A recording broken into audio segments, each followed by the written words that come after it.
हाँ जी प्यारे प्यारे साथियों, कैसे हैं आप लोग। आशा करता हूँ आप लोग बहुत बढ़िया रहेंगे एंड आपका पढ़ाई भी जोर शोर से चल रहा होगा, है ना। पढ़ाई चल रहा है, थोड़ा सा 2-3 दिन का गैप हो गया क्योंकि थोड़ा सा क्वेश्चन वगैरह मैं बना रहा था, क्वेश्चन बैंक एंड ऊपर से ऑफिस का काम थोड़ा सा ज़्यादा हो रहा था, तो इसलिए मेरे पास समय नहीं हो रहा था लेक्चर शूट करने के लिए। तो आज मैंने सोचा कैसे भी करके एक लेक्चर तो शूट करना ही है, ठीक है। तो आज मैं आ गया हूँ आईटीसी चैप्टर लेके। सर ये क्या चैप्टर है, आईटीसी क्या होता है, जैसे याद करो ना। जैसे मैं आपको पहले बता रहा था, कैशबैक कैशबैक, आप सप्लाई करोगे कैशबैक मिल जाएगा। क्योंकि मैं आईटीसी आपको पढ़ाया नहीं था, आईटीसी आपको समझाया नहीं था। जब तक आईटीसी का मीनिंग आपको पता नहीं है तब तक मैंने उसको रिप्लेस किया था कैशबैक के साथ। Are you getting my point or not. Cashback के साथ मैंने रिप्लेस किया था। अब जब हम आईटीसी का मीनिंग समझेंगे तो कैशबैक को हटा के आगे भी जितने भी क्लासेस रहेगा या फिर रिवीजन होगा या फिर क्वेश्चन प्रैक्टिस की बेस लेके आएंगे, सीरीज लेके आएंगे, उसमें सिर्फ आईटीसी ही बोलूंगा। क्योंकि पहले हम क्या बेस बना रहे थे, आईटीसी का मीनिंग हमको पता नहीं था, इसलिए मैं कैशबैक बोल रहा था। तो ये सर इस चैप्टर की इंपोर्टेंस क्या है। जैसे हमारा धड़कन होता है ना, एक शरीर में हमारा धड़कन होता है जो सबसे इम्पोर्टेंट पार्ट है हमारा बॉडी की। वैसे ही जीएसटी का हार्ट बोले मतलब दिल, जहां पे जीएसटी एकदम ब्यूटीफुल लगती है, वो चैप्टर है आईटीसी। सर ये चैप्टर तो हम समझ लिए, बट इसका एग्जाम के लिए कितना पॉइंट मतलब नेसेसरी, एग्जाम के लिए कितना इंपॉर्टेंस है, ये बात एक बार बता दीजिए, ठीक है। ये चैप्टर सिर्फ आपकी अभी के लिए काम में नहीं आएगी, इंटर एग्जामिनेशन में काम में आएगी, फाइनल में काम में आएगी। अगर आप जो प्रैक्टिकली करोगे कोई भी कंपनी में या फिर खुद का आप प्रैक्टिस शुरू करोगे, ये करोगे, बट ये चैप्टर ना आपको पीछा नहीं छोड़ेगी। एंड जितने भी सॉरी लिटिगेशन वगैरह हो गया, जितने भी केसेस वगैरह चल रहा है, ज्यादातर तो इस चीज के लिए, आईटीसी के लिए। आईटीसी हाल फिलहाल में सुप्रीम कोर्ट की एक लैंडमार्क जजमेंट भी आई है सेक्शन 16 सबसेक्शन 2 क्लॉज सी को लेके। क्या है बताऊंगा, क्या है बताऊंगा, और 10-5-6 दिन पहले ही आया है ये लैंडमार्क जजमेंट। क्या है बताऊंगा क्लास में। आप बेस बना पा रहे हो कि क्या चैप्टर हम पढ़ने वाले हैं। अभी तक चैप्टर शुरू नहीं किया हूं, चैप्टर शुरू करूंगा, एक बार तो बेस तो बनाने दो। ये चैप्टर इतना इंपॉर्टेंट है सर। एक तो एक बार तो बातें तो समझ लिए, एक बार हमको एग्जाम्पल से समझा दीजिए कि चैप्टर क्या है। चैप्टर क्या है, जैसे मान लीजिए आप एक व्यापारी हो, मान लीजिए यू आर, मान लीजिए क्या, यू आर, व्हाइट कर लेते हैं, कहाँ कलर है भाई यहाँ पे, एबीसी लिमिटेड। मान लीजिए you are the owner of the ABC limited, मतलब 70% शेयर होल्डर, मान लीजिए ओनर, अभी के लिए बोल लीजिए ओनर। ओनर आप क्या करते हो ना, आप सर्विस देते हो, सर्विस देते हो, या फिर मान लीजिए गुड्स बेचते हो, गुड्स बेचते हो, क्या बेचते हो, एसी बेचते हो, मान लीजिए एसी बेचते हो, अकाउंट्स नहीं है, AC, AC fan electric product हो गया, ये आप बेचा करते हो, ठीक है। आप किसको बेचे, मान लीजिए किसको, एक्स वाई, सॉरी मान लीजिए किसका नाम ले लूं, सीपू ले लूं, मेरा निकनेम सीपू को बेचते हो, बेचता है। बट ये जो एसी बेच रहा है तो इसको तो कहीं से परचेज किया होगा, ये जो एसी बेच रहा है इसको तो कहीं से परचेज किया होगा, हाँ या ना। एक बार मेरे को आंसर दीजिए, हाँ या ना। परचेज तो कहीं ना कहीं किया होगा। तो परचेज मान लीजिए ये क्या है, मान लीजिए परचेज किया है, मान लीजिए एक्स वाई जेड लिमिटेड से, एक्स वाई जेड लिमिटेड से यहां से परचेज किया है। मान लीजिए कितने, मान लीजिए 5 AC, मान लीजिए पर एसी का दाम क्या है, पर एसी का दाम क्या है, मान लीजिए 1000 रुपया, 1000 रुपया। इसके ऊपर जो एसी खरीदा हुआ, एसी खरीदते समय ये क्या हुआ है ना, ये 18% के हिसाब से जीएसटी पे किया, ये हो गया price, that mean cost, cost ये हो गया जीएसटी, ये हो गया GST. Are getting my point or not, ये हो गया जीएसटी। इसका मतलब क्या हो गया, सब कुछ सही है ना, सब कुछ सही है ना, हाँ ठीक है। इसका मतलब क्या हो गया, प्राइस हो गया 1000 रुपया, मतलब कॉस्ट हो गया 1000 रुपीज, जीएसटी हो गया 180 रुपीज। तो एबीसी लिमिटेड का बोलना यही है कि आप जिस पर्पस के लिए पुराना लॉ को हटा के जीएसटी लेकर आए थे, उसका लॉजिक क्या था, उसका मेन रीजन क्या था? मेन रीजन यही था ना कि पहले टैक्सेशन रिजीम में हम जो जीएसटी पे कर रहे थे उसके ऊपर हमको आईटीसी नहीं मिल रहा था, तो हमको बहुत भारी नुकसान होती थी। गवर्नमेंट ने इसीलिए तो उसको ओवरकम करने के लिए ये जीएसटी वाला लॉ लेके आई। तो गवर्नमेंट का क्या बोलना है, अगर आप माल बेचते हो सीपू को, अगर मान लीजिए आप माल बेचते हो सीपू को, किसको माल बेचते हो? सीपू को माल बेचते हो, है ना? ये सीपू को जो माल, जैसे मान लीजिए 1200 रुपया में बेचे, किस 1200 रुपया में बेचे, थोड़ा सा मार्जिन ऐड करके, जो भी मान लीजिए जीएसटी हो रहा है कितना, 200 के 1836 रुपया, 216 रुपया होगा, 216 जीएसटी चार्ज किए। तो आप जो परचेज करते समय, मतलब एबीसी लिमिटेड का बोलना यही है, मतलब यू आर द ओनर, आप खुद होके सोचिए, you are the owner of the ABC limited. आप गवर्नमेंट को यही सवाल पूछोगे ना कि जो 180 रुपया, 180 rupees I have paid eight the time of purchase, what about that, उसका क्या है? क्या जो यहां पे 180 रुपया दिया वो तो मेरे पॉकेट से, जेब से गया, एंड ये जो 216 रुपया में 216 rupees I am collecting from the buyer सीपू, दैट ऑल्सो क्या मैं आपके पास जमा करूं, एजेडी जमा कर दूं क्या, या फिर उसमें से कुछ काट के जमा करूं आपके पास? गवर्नमेंट बोलता है नहीं, आप यहां से ऑलरेडी 180 रुपीज पे कर चुके हो एंड आप कलेक्ट किए 216 रुपीज। तो आप ये काम करना, 216 माइनस 180, 36 रुपीज, जो आप ये मार्जिन ऐड किए, 1000 रुपया था कॉस्ट प्राइस, आप 1200 कॉस्ट प्राइस बना दिए, 200 रुपया, 200 रुपया के ऊपर 18%, टोटल होता है 36 रुपीज। ये 36 रुपीज जो है, ये इस पे मतलब इतना अमाउंट जमा कर दीजिए, बाकी जो 180 रुपीज एज ए आईटीसी ले लीजिए। ये जो हमारा प्यार है ना आईटीसी, गवर्नमेंट ये बोल रहा है कि जो 180 रुपया ऑलरेडी आप पे करके आए हो, 180 रुपया आप ऑलरेडी जो पे करके आए हो, उसके ऊपर आप जीएसटी ले लीजिए, मतलब आईटीसी ले लीजिए। समझ में आ गया क्या कॉन्सेप्ट है, क्या बेस है? आईटीसी मतलब फुल फॉर्म बताओ तो इनपुट टैक्स क्रेडिट। इसका मीनिंग समझेंगे, इनपुट मतलब क्या होता है, इनपुट टैक्स मतलब क्या होता है, इनपुट टैक्स क्रेडिट का मतलब क्या होता है, तीनों चीज मैं आपको समझाऊंगा, बहुत डिटेल में समझाऊंगा। पहले अभी बेस बनाइए कि क्या चैप्टर हम पढ़ने वाले हैं एंड इसका मतलब इंपोर्टेंस क्या है। इंपोर्टेंस समझ में आ गया? जो हम आगे बेच रहे हैं या जो हम सर्विस दे रहे हैं, उस सर्विस देने के लिए जो हम पीछे से परचेज करते हैं, वो परचेज के टाइम पे जो जीएसटी, जो टैक्स अमाउंट हम जमा करते हैं, जहां से हम परचेज करते हैं, जो जैसे पीछे से हम परचेज करते हैं, वो हो गया सेलर, हम हो गए परचेजर। हम एज ए परचेजर जो हम जीएसटी पे किए थे, एंड हम सेलर होके जो जीएसटी मतलब जीएसटी कलेक्ट कर रहे हैं, एंड जो परचेजर होके जो जीएसटी पे किए थे, उसमें से जो सेलर होके जीएसटी कलेक्ट कर रहे हैं, जो परचेजर होके जीएसटी पे किए थे, उतना हम काट लेंगे। मतलब क्या है कि आप हर सिनेरियो में काट पाओगे नहीं, there is some subject, there is some condition, there is some restriction, जो हम पढ़ेंगे सेक्शन 16 सबसेक्शन 1 में। बट अभी के लिए इतना समझिए, जो हम एज ए सेलर होके माल बेच रहे हैं आगे, एंड परचेजर होके जो पे करके ऑलरेडी आ चुके हैं जीएसटी पोर्शन, जो हम सेलर बन जाएंगे, जो ऑलरेडी परचेजर बन के पे किए हैं, उसको डिडक्ट कर देंगे, उसको माइनस कर देंगे। Getting my point or not? हमारे एग्जांपल में क्या था, हमारे एग्जांपल में क्या, 216 रुपया as a seller I am collecting from the buyer, but as a purchaser, as a buyer, as a recipient मैं कितना पे कर चुका हूं already, 180 rupees I have already paid,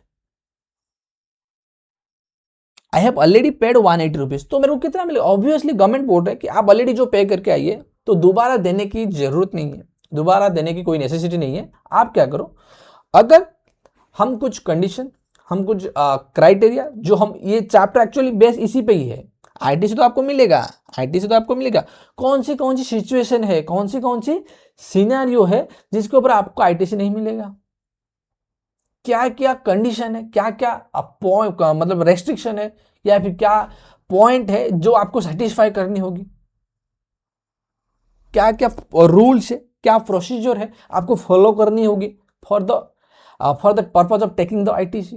जो इनपुट टैक्स क्रेडिट हम दे रहे हैं आपको, गवर्नमेंट दे रहा है कि आप 216 रुपया देने की जरूरत नहीं है। आप क्या करना, आप 180 रुपया पे कर देना, सॉरी 180 रुपया जो ऑलरेडी पे करके आ चुके हो उसको मत देना, मतलब उसको डिडक्ट करके जो 216 से 180 माइनस करेंगे जो 36 रुपया बच जा रहा है, उतना ही हमको जमा कर देना एंड इसको एज ए आईटीसी ले लेना, आईटीसी। बट गवर्नमेंट बोल रहा है हम दे देंगे, हमारा कोई इशू नहीं है, हमारा कोई भी प्रॉब्लम नहीं है देने के लिए, बट दे देंगे। But there is some subject, sorry there is some condition, there is some restriction, you have to fulfil that and there is some manner, कि कुछ कंडीशन, कुछ रूल्स फॉलो करनी होगी, कुछ प्रोसीजर फॉलो करनी होगी, तब जाके ये जो हम आईटीसी जो बेनिफिट दे रहे हैं तब आप अवेल कर सकते हो, या फिर हम बोले तो आसान भाषा में क्लेम कर सकते हो। समझ में आ रहा है मैं क्या बोल, मतलब बेस बनाने के लिए कोशिश कर रहा हूं। कोई भी परचेजर एज ए परचेजर जो भी टैक्स जमा किया है, जो सेलर बन के, वो परचेजर जब सेलर बन जाएगा, जो जी बायर से कलेक्ट करेगी GST amount, as a purchaser जो जितना पे कर चुका है उसको डेबिट करके, मतलब उसको डिडक्ट करके बाकी जो रिमेनिंग पोर्शन हो गया उसको जाके गवर्नमेंट के पास जमा करके आएगा, गवर्नमेंट के पास जमा करके आएगा। एंड जो वो डिडक्ट कर रहा है, जब total amount, total collected amount from the buyer से जो ऑलरेडी पे करके आया है, उसको जो डेबिट कर रहा है, उसको मतलब डिडक्ट कर रहा है, उसको बोलते हैं ITC. Are you getting my point or not? ये जो 180 रुपीज हो गया ना, ये हो गया आईटीसी। ये चैप्टर एक्चुअली बेस्ड, मतलब सेक्शन 16 से शुरू करेंगे ये चैप्टर, ठीक है, सेक्शन 16 से।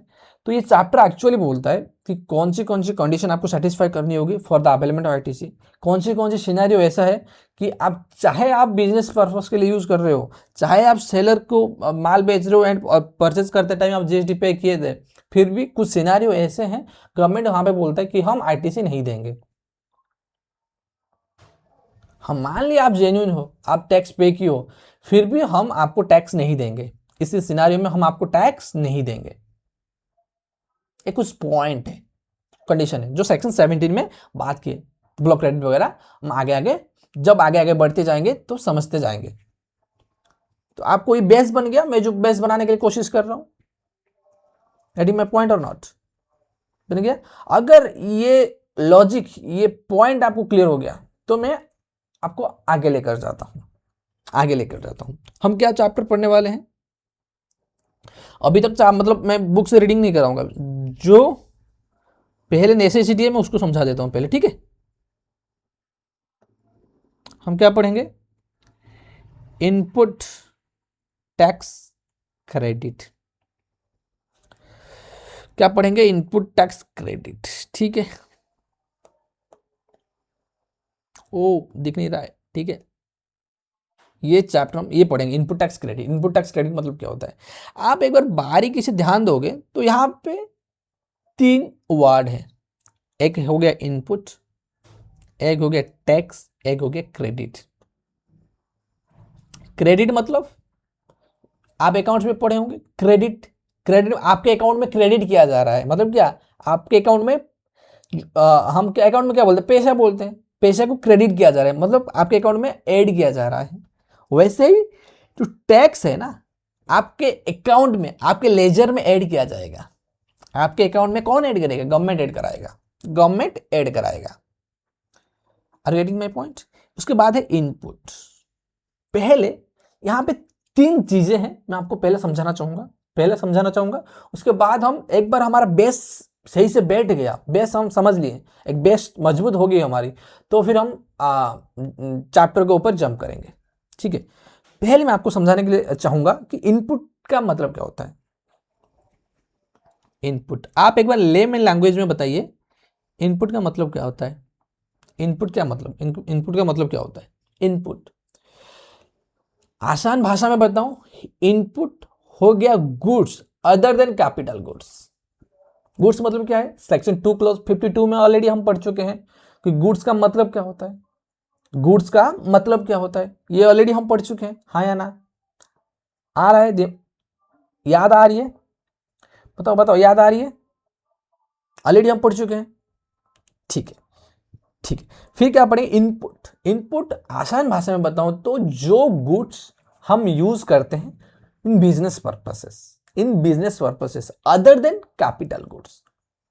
फिर आपके दिमाग में सवाल आएगी सर कैपिटल गुड्स का मतलब क्या है, पहले मैं इसका मीनिंग आपको लिखवा देता हूं, एक बार समझा देता हूं, उसके बाद फिर क्या जो भी कनेक्शन बनती जाएगी, जो भी कनेक्शन बनती जाएगी मैं आपको समझाता हुआ चलूंगा, ऐसा कोई भी लिंकेज नहीं होगी, मैं आपको छोड़ने वाला हूं।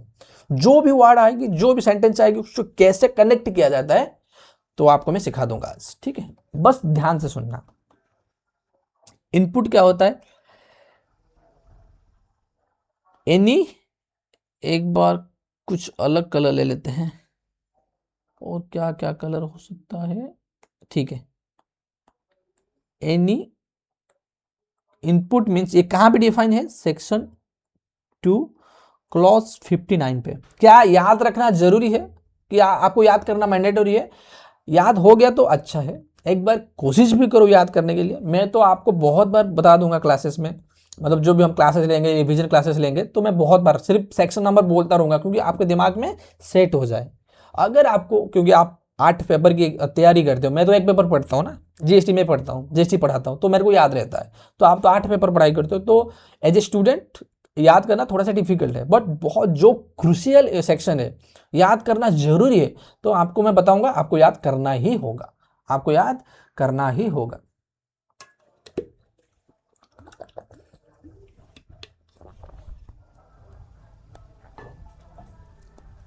इनपुट मीन्स जो सेक्शन 2 क्लॉज 59 में डिफाइन हुआ है, input means any goods other then other than other than capital goods. इसका मतलब यह हो गया, इनपुट उसको बोलेंगे, इनपुट उसको बोलेंगे, गुड्स को बोलेंगे इनपुट, गुड्स को बोलेंगे इनपुट। मतलब क्या है, यहां पे क्या बता रहे हैं, एनी गुड्स, एनी मतलब क्या हो गया, एनी, एनी मतलब एनी, किसी भी गुड्स। गुड्स का मीनिंग क्या है, सेक्शन 2 क्लॉज 52 में पढ़ चुके हैं, goods means any kind of movable property. याद करो सप्लाई के चैप्टर में, जब बेसिक वाला चैप्टर में आपको समझाया था, सप्लाई वाले चैप्टर में बहुत डिटेल में आपको समझाया था गुड्स का मतलब क्या होता है, क्यों बट इंक्लूड्स ऐड किया गया था। याद आ रहा है, कुछ कुछ याद आ रहा है, याद करो याद करो याद करो, याद आ रहा है, ठीक है, आप सही लाइन पे हो, सही लाइन पे हो। क्या है, एनी गुड्स, गुड्स मीनिंग हमको आता है, गुड्स का मतलब क्या है हमको आता है, other than the capital goods. Capital goods को छोड़ के जो भी गुड्स हो गया उसको बोलेंगे हम इनपुट। जीएसटी में हम गुड्स नहीं बोलते हैं, जो आईटी लेने की बारी आती है तो हम गुड्स नहीं बोलते, गुड्स को इनपुट बोलते हैं, गुड्स को इनपुट बोलते हैं। इसीलिए तो नाम पड़ा इनपुट टैक्स क्रेडिट, नाम तो इसलिए पड़ा इनपुट टैक्स क्रेडिट, इनपुट। तो फिर सर आपके मन में क्वेश्चन है कि सर कैपिटल गुड्स का मतलब फिर क्या हो गया, कैपिटल गुड्स का मतलब क्या हो गया, ठीक है ठीक है, ये भी आपको लिखवा देता हूं।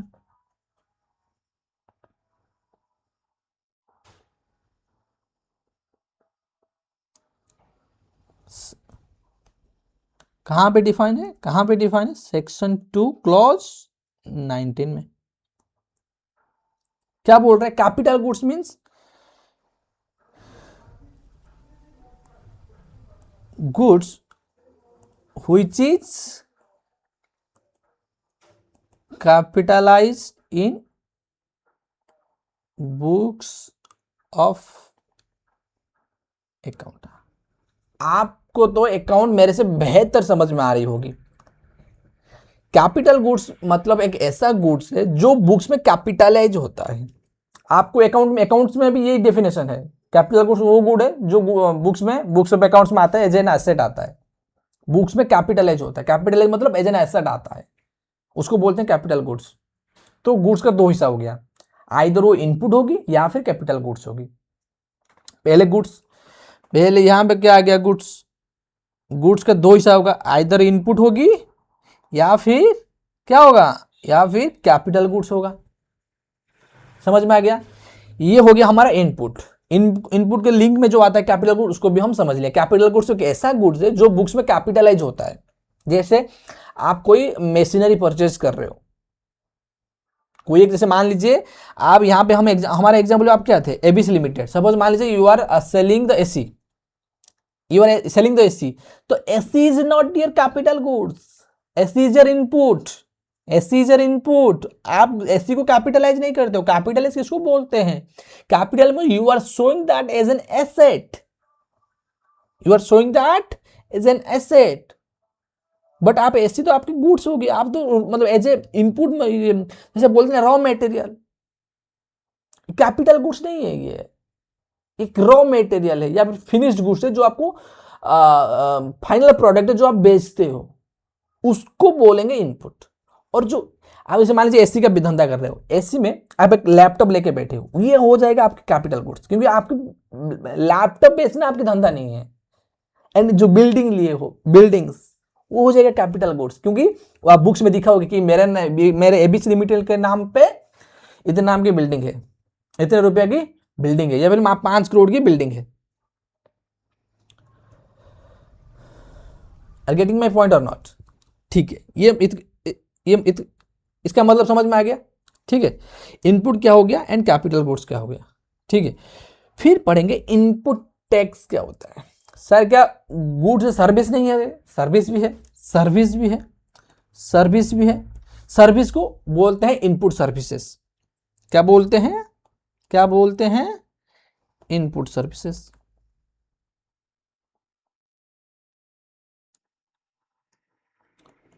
Services which is used or intended to be used in course or furtherance of the business। तो सर पहले 3 चीज हो गए, मतलब आईटीसी में, जीएसटी में 3 चीज हो गया। क्या? एक हो गया गुड्स, गुड्स का 2 पार्ट है, आइदर वो इनपुट बनेगी या फिर कैपिटल गुड्स बनेगी। अगर वो कैपिटलाइज हो जाए, मतलब बुक्स में एज एन एसेट दिखाया जा रहा है, तो उसको बोलेंगे हम कैपिटल गुड्स। और जो हम जिसके ऊपर हम डील करते हैं, जैसे हमारा एग्जांपल में हम एसी बेचते हैं, तो एसी हो गया हमारा इनपुट। तो एसी बेचने के लिए कुछ तो सर्विस ले रहे होंगे, इंटरनेट की सर्विसेज, एक चपरासी है उसका सर्विसेज, एक सिक्योरिटी पर्सन है उसका सर्विसेज, या फिर एक खाना पकाने के लिए आता है उसका सर्विसेज, या फिर मोबाइल मतलब ऑनलाइन मार्केटिंग करने के लिए मोबाइल लेते हैं। तो ये तो हो गया हमारा एसेट हो जाएगा, ये हमारा एसेट हो जाएगा।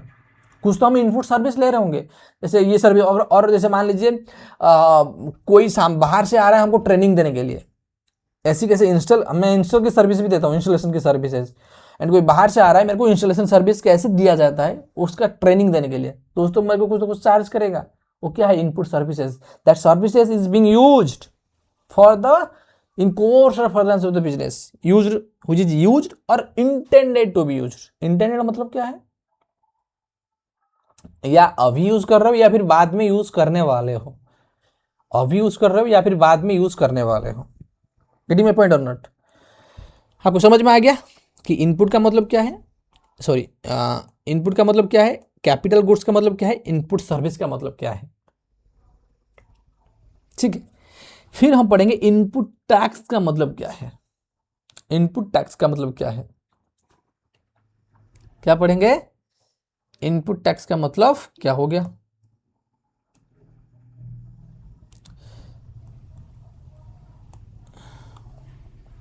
बस ध्यान से सुनते जाना, मैं जो भी बता रहा हूं बस ध्यान से सुनते जाना, एंड आपको सारा कुछ समझ में आ जाएगा। एंड आप सोच रहे होंगे सर इसका मीनिंग क्यों समझा रहे हो? अरे भाई, ये इसका मीनिंग नहीं समझोगे तो आपके क्वेश्चन करते समय ना, जो इफ एंड व्हाट क्वेश्चन आता है तो आप डील नहीं कर पाओगे। जैसे आपका बेस एकदम सही नहीं है, बेस स्ट्रांग नहीं है, तो उसके ऊपर हम बिल्डिंग कैसे बनाएंगे? बड़ा बिल्डिंग, ये आईटी छोटा मोटा चैप्टर है ही नहीं।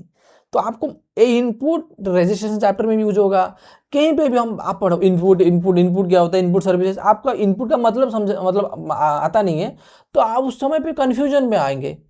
अरे इनपुट का मतलब क्या है, इनपुट कैपिटल गुड्स का मतलब क्या है, इनपुट सर्विस का मतलब। मैं नहीं बोल रहा हूँ कि आप डेफिनेशन एज इट इज याद रखो, बट डेफिनेशन समझो। एंड आप यहाँ पे गुड्स मत बोलो, आईटी के चैप्टर में गुड्स मत बोलो, इनपुट बोलो।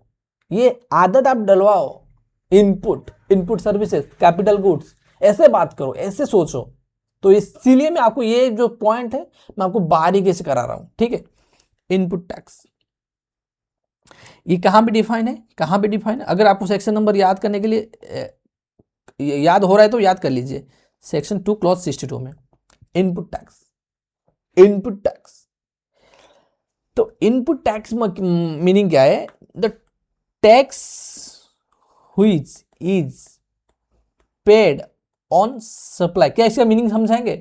ठीक है, मैं सारा सबका मीनिंग लिखा हूं, बट अभी के लिए मैं सिर्फ लिख के समझा रहा हूं आपको क्या एक्चुअली होना चाहिए, क्योंकि आपको समय मिले एंड माइंड प्रोसेस करने के लिए भी माइंड को समय मिले कि मैं क्या समझ रहा हूं। ठीक है, मैं क्या समझ रहा हूं। इनपुट टैक्स मतलब, छोड़ो मैं लिख नहीं रहा हूं, आपको ऐसे समझा दे रहा हूं। इनपुट टैक्स मतलब क्या हो गया? आप जो परचेज करते समय सामने वाला जो आपको सप्लाई कर रहा है, input tax means the tax which you have paid, the tax which you have paid on supply of goods or services or both to him। To ही मतलब मेरे को जो सामने वाला सप्लाई किया है, एंड सप्लाई करते समय जो जीएसटी, सेंट्रल टैक्स हो गया मतलब सीजीएसटी, स्टेट टैक्स हो गया मतलब एसजीएसटी, आईजीएसटी हो गया इंटीग्रेटेड टैक्स, जो भी टैक्स पोर्शन कलेक्ट किया है उसको बोलेंगे इनपुट टैक्स, क्योंकि वो बन जाएगा मेरा इनपुट, मैं उसके ऊपर टैक्स पे किया, वो हो जाएगा मेरा इनपुट टैक्स। मीनिंग समझ में आ गया? जो हम परचेज करते हैं, मोटा मोटी इतना समझ लीजिए, जो परचेज करते समय जो हम टैक्स पे करते हैं, जो हम टैक्स पे करते हैं उसको बोलते हैं इनपुट टैक्स, उसको बोलते हैं इनपुट टैक्स। क्या इसका डिटेल में डेफिनेशन समझाओगे? ऑफ कोर्स आपको समझाऊंगा, ऐसा कोई भी पॉइंट नहीं रहेगा मैं आपको क्या भगा दे रहा हूं। हर चीज को डिटेल में पढ़ेंगे, हर चीज को डिटेल में पढ़ेंगे, लॉजिक के साथ पढ़ेंगे। ऐसा नहीं है कि मैं आपको भगा रहा हूं या फिर फ्री क्लासेस तो दे रहा हूं तो उसका लॉजिक नहीं बताऊंगा। सारा कुछ जो आप पेड क्लासेस में मिलता है आपको सारा कुछ मिलेगा यहाँ, सारा कुछ मिलेगा यहाँ, लॉजिक का रूट तक जाएंगे। ठीक है, ये हो गया इनपुट टैक्स। फिर और एक वर्ड हम यहाँ पे देखेंगे तो, यहाँ पे देखेंगे तो ये हो गया, इसका मीनिंग समझ लिए, इसका मीनिंग समझ लिए। टैक्स का मीनिंग तो हमको पता ही है, इनपुट टैक्स का मीनिंग भी हम समझ लिए। अब समझते हैं इनपुट टैक्स। जो आप इनपुट टैक्स पे करके आए हो, जो आपकी इनपुट टैक्स बन रहा है, अगर आपको उसका क्रेडिट अगर आपको मिल रहा है, अगर you are the eligible for the credit, then that input tax will become the input tax credit. For example, जैसे यहाँ पे एग्जाम्पल लिए थे, ये 180 rupees you paid, it will become the input tax, क्योंकि आप एसी परचेज किए, AC है आपकी इनपुट, एसी परचेज करते समय आप 180 रुपीज पे किए, ये हो गया इनपुट टैक्स, क्योंकि इनपुट के ऊपर आप जीएसटी पे किए। Getting my point? ठीक है, अगर इसका क्रेडिट आपको मिल जा रहा है, जो 216 रुपये आप सेल्स करके जीएसटी कलेक्ट किए, एंड वो ये वाला जो 180 रुपीज है, इसका क्रेडिट आपको मिल जा रहा है, then this input tax will become input tax credit. मतलब जो इनपुट टैक्स आप पे करके आए थे, जो इनपुट टैक्स आप पे करके आए थे उसके ऊपर क्रेडिट दिया जा रहा है, उसको बोलेंगे इनपुट टैक्स क्रेडिट। लगभग 30 मिनट हो गया है ये बेस समझाने के लिए, बेस बनाने के लिए। Are you getting my point or not? क्या क्या पढ़े एक बार रिवाइज करते हैं, एक बार रिकल करते हैं, एक बार रिकल 2 मिनट देके। हम पढ़ रहे हैं input tax. Input tax credit का मतलब क्या होता है? मैंने आपको यह बताया कि आप कोई भी चीज, कोई भी एक धंधा कर रहे हो, कहीं से परचेज कर रहे होंगे, कहीं से सर्विस ले रहे होंगे, आगे बेच रहे होंगे। परचेज करते समय आप जो भी टैक्स पे किए हो, either CGST, either SGST, either IGST या फिर यूटीजीएसटी, किसी भी तरह के टैक्स पे किए हो, एंड आप जो आगे बेच रहे हो, तो यहां से खरीदे, जैसे हमारा एग्जाम्पल में XYZ लिमिटेड से हम खरीदे, हम है एबीसी लिमिटेड, हम परचेज किए XYZ लिमिटेड से, बेच रहे हैं किसको? सीपू को बेच रहे हैं, सीपू हो गया हमारा सेलर। पर परचेजर को मतलब XYZ लिमिटेड को जो हम 180 रुपीज पे करके एसी खरीद के लेके आए थे, वो 180 rupees will become the ITC, input tax credit. And इसको अवेल करने के लिए there is some condition, there is some restriction, there is some point you have to follow, you have to obey, you have to must follow, must do things to claim the ITC। अगर government बोल रहा है अगर आपको ITC लेना है, अगर 180 rupees आप जो पे करके वो चाहते हो कि आपको एज ए क्रेडिट मिल जाए, देन आपको कुछ शर्त मानना होगा, कुछ कंडीशन माननी होगी, कुछ मैनर फॉलो करनी होगी, तभी जाके हम 180 रुपीज आपको देंगे। ऐसे नहीं देंगे कि आप परचेज कहीं से भी परचेज कर दे रहे हो, फर्जी दिखा के ले रहे हो, फर्जी से इन्वेस्ट बना दिए, फर्जी गुड्स ले लिए, एंड आप जो बेच रहे हो उसके ऊपर आईटीसी ले रहे हो। एंड आईटीसी ले रहे हो मतलब क्या है, यहाँ पे क्या हो रहा है, गवर्नमेंट का एक बहुत बड़ा स्टेक रिस्क में आ रहा है, आप समझिए।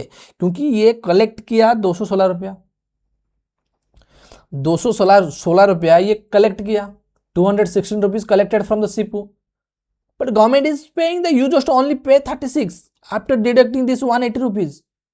तो गवर्नमेंट तो यहाँ पे देखो 180 रुपीज आपको रिलैक्सेशन में दे रहा है, क्रेडिट में दे रहा है, तो गवर्नमेंट तो वैसे छोड़ेगा नहीं, गवर्नमेंट बहुत स्ट्रिक्ट रूल बनाएगा, गवर्नमेंट बहुत यहाँ पे हार्श हो जाएगा कि यहाँ पे अगर कोई भी गलती हुई, मैं जो कंडीशन बता रहा हूं उसका अब मानना हुआ, उसका फॉलो नहीं हुआ, तो आईटीसी नहीं दिया जाएगा। अगर आप आईटीसी ले रहे हो तो पेनल्टी लगा देंगे, इंटरेस्ट लगा देंगे, एंड जेल भी जाना पड़ सकता है, जेल भी जाना पड़ सकता है।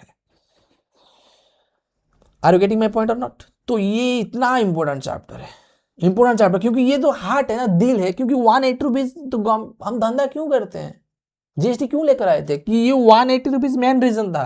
क्योंकि पहले ओल्ड टैक्सेशन रिजीम में ये चीजें हमको नहीं मिल रहा था एज ए क्रेडिट, कुछ कुछ केसेस में मिलती थी, और बहुत सारे केसेस ऐसा था वहां पे हमको नहीं मिलती थी। इस पॉइंट पे ओवरकम करने के लिए तो जीएसटी लेके आए थे। तो गवर्नमेंट बोल रहा है कि हम मान लीजिए आपको जीएसटी देंगे, बट आईटीसी देंगे, but there is some conditions, there is some restrictions, जो सेक्शन 16, 17 और 18, 19, 20 में पढ़ेंगे हम लोग। समझ में आ गया? इतना तक बेस एकदम क्लियर है आपकी?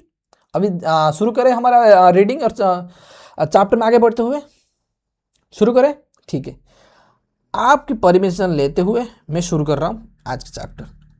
ठीक है, क्या पढ़ेंगे? इंट्रोडक्शन। एक बार जो मैंने आपको समझाया, एक बार आपको रीडिंग दे देता हूं, ताकि आपको भी तसल्ली मिल जाए कि हम जो पढ़े हैं वो बुक्स में लिखा गया है। ये पीडीएफ अगर चाहिए होगा, मैं आपको व्हाट्सएप ग्रुप में शेयर कर दूंगा, या फिर टेलीग्राम ग्रुप में शेयर कर दूंगा। अगर आप टेलीग्राम ग्रुप या फिर व्हाट्सएप ग्रुप में ज्वाइन नहीं किए हो, तो मैं डिस्क्रिप्शन में लिंक दे दूंगा, तो वहां पे ज्वाइन कर लेना। अगर आप चैनल को सब्सक्राइब नहीं किए हो, अभी भी देख रहे हो वीडियो, प्लीज भाई लोग सब्सक्राइब कर देना, प्लीज सब्सक्राइब कर देना, क्योंकि बहुत मेहनत लगता है ऑफिस के आने के बाद आपके लिए नोट बनाना, आपके लिए रिवीजन लेक्चर आगे लेकर आएंगे, एंड क्लासेस रिकॉर्डिंग करना थोड़ा सा डिफिकल्ट जाती है ना। तो मेहनत की तो कुछ तो नहीं मांग रहा हूँ, सिर्फ क्या मांग रहा हूँ, एक सब्सक्राइब मांग रहा हूँ, हाथ से कुछ जाता नहीं है। ठीक है, आपकी मर्जी, आप करना है तो करिए, नहीं करना है तो छोड़ दीजिए। ठीक है, पढ़ते हैं, पढ़ाई में फोकस करते हैं। ऑन इंटरप्टेड, क्या बोल रहे हैं, क्या बोल रहे हैं, एक बार पढ़ें। Uninterrupted and seamless chain of input tax credit hereinafter 2 ITC, मतलब uninterrupted and seamless of ITC is one of the key feature of goods and services tax. यही बोल रहा है कि one of the key feature of the GST, GST का जो जिसके लिए डिंडोरा पीटा गया था ना, डिंडोरा पीटा गया जीएसटी, मतलब गवर्नमेंट डिंडोरा पीट रही थी, हाँ जीएसटी आ गया, आपकी बर्डन कम हो जाएगी, आपके ऊपर रेस्पॉन्सिबिलिटी, मतलब जो एक्चुअली मतलब बायर है उसके ऊपर बर्डन कम हो जाएगी, एंड बिजनेसमैन के ऊपर उनको भी बहुत मदद मिलेगी, आईटीसी मिल जाएगा उनको, जो डिंडोरा पीट रही थी। तो one of the key feature, क्या आगे क्या बोल रहा है,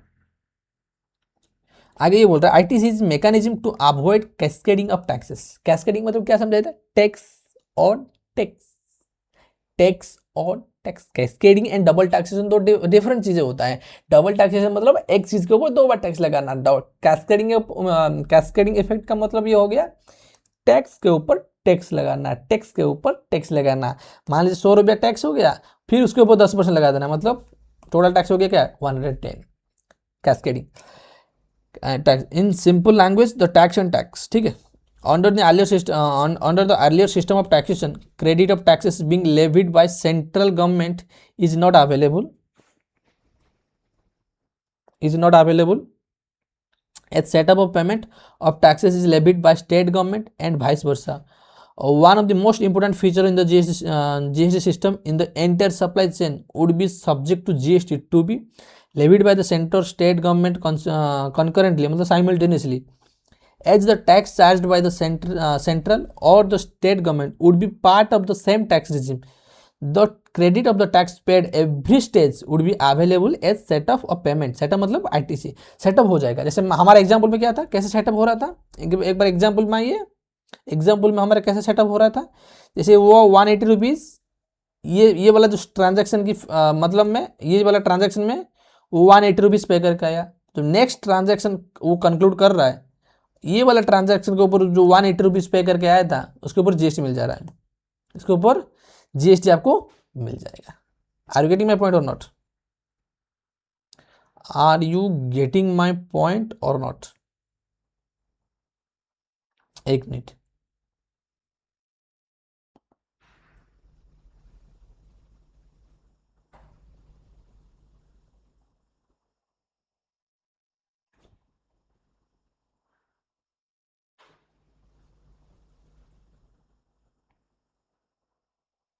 क्या हुआ, एक मिनट। ठीक है, चले चले चले आगे आगे चले आगे चले। ये हो गया, मतलब जो मैंने आपको समझाया, जो मैंने आपको समझाया वहाँ उसका बात हम करके चल रहे हैं। ठीक है, एक मिनट में थोड़ा सा सेट कर लेता हूँ ताकि आपको आसानी से दिखे। ठीक है, दिख रहा है सिक्स।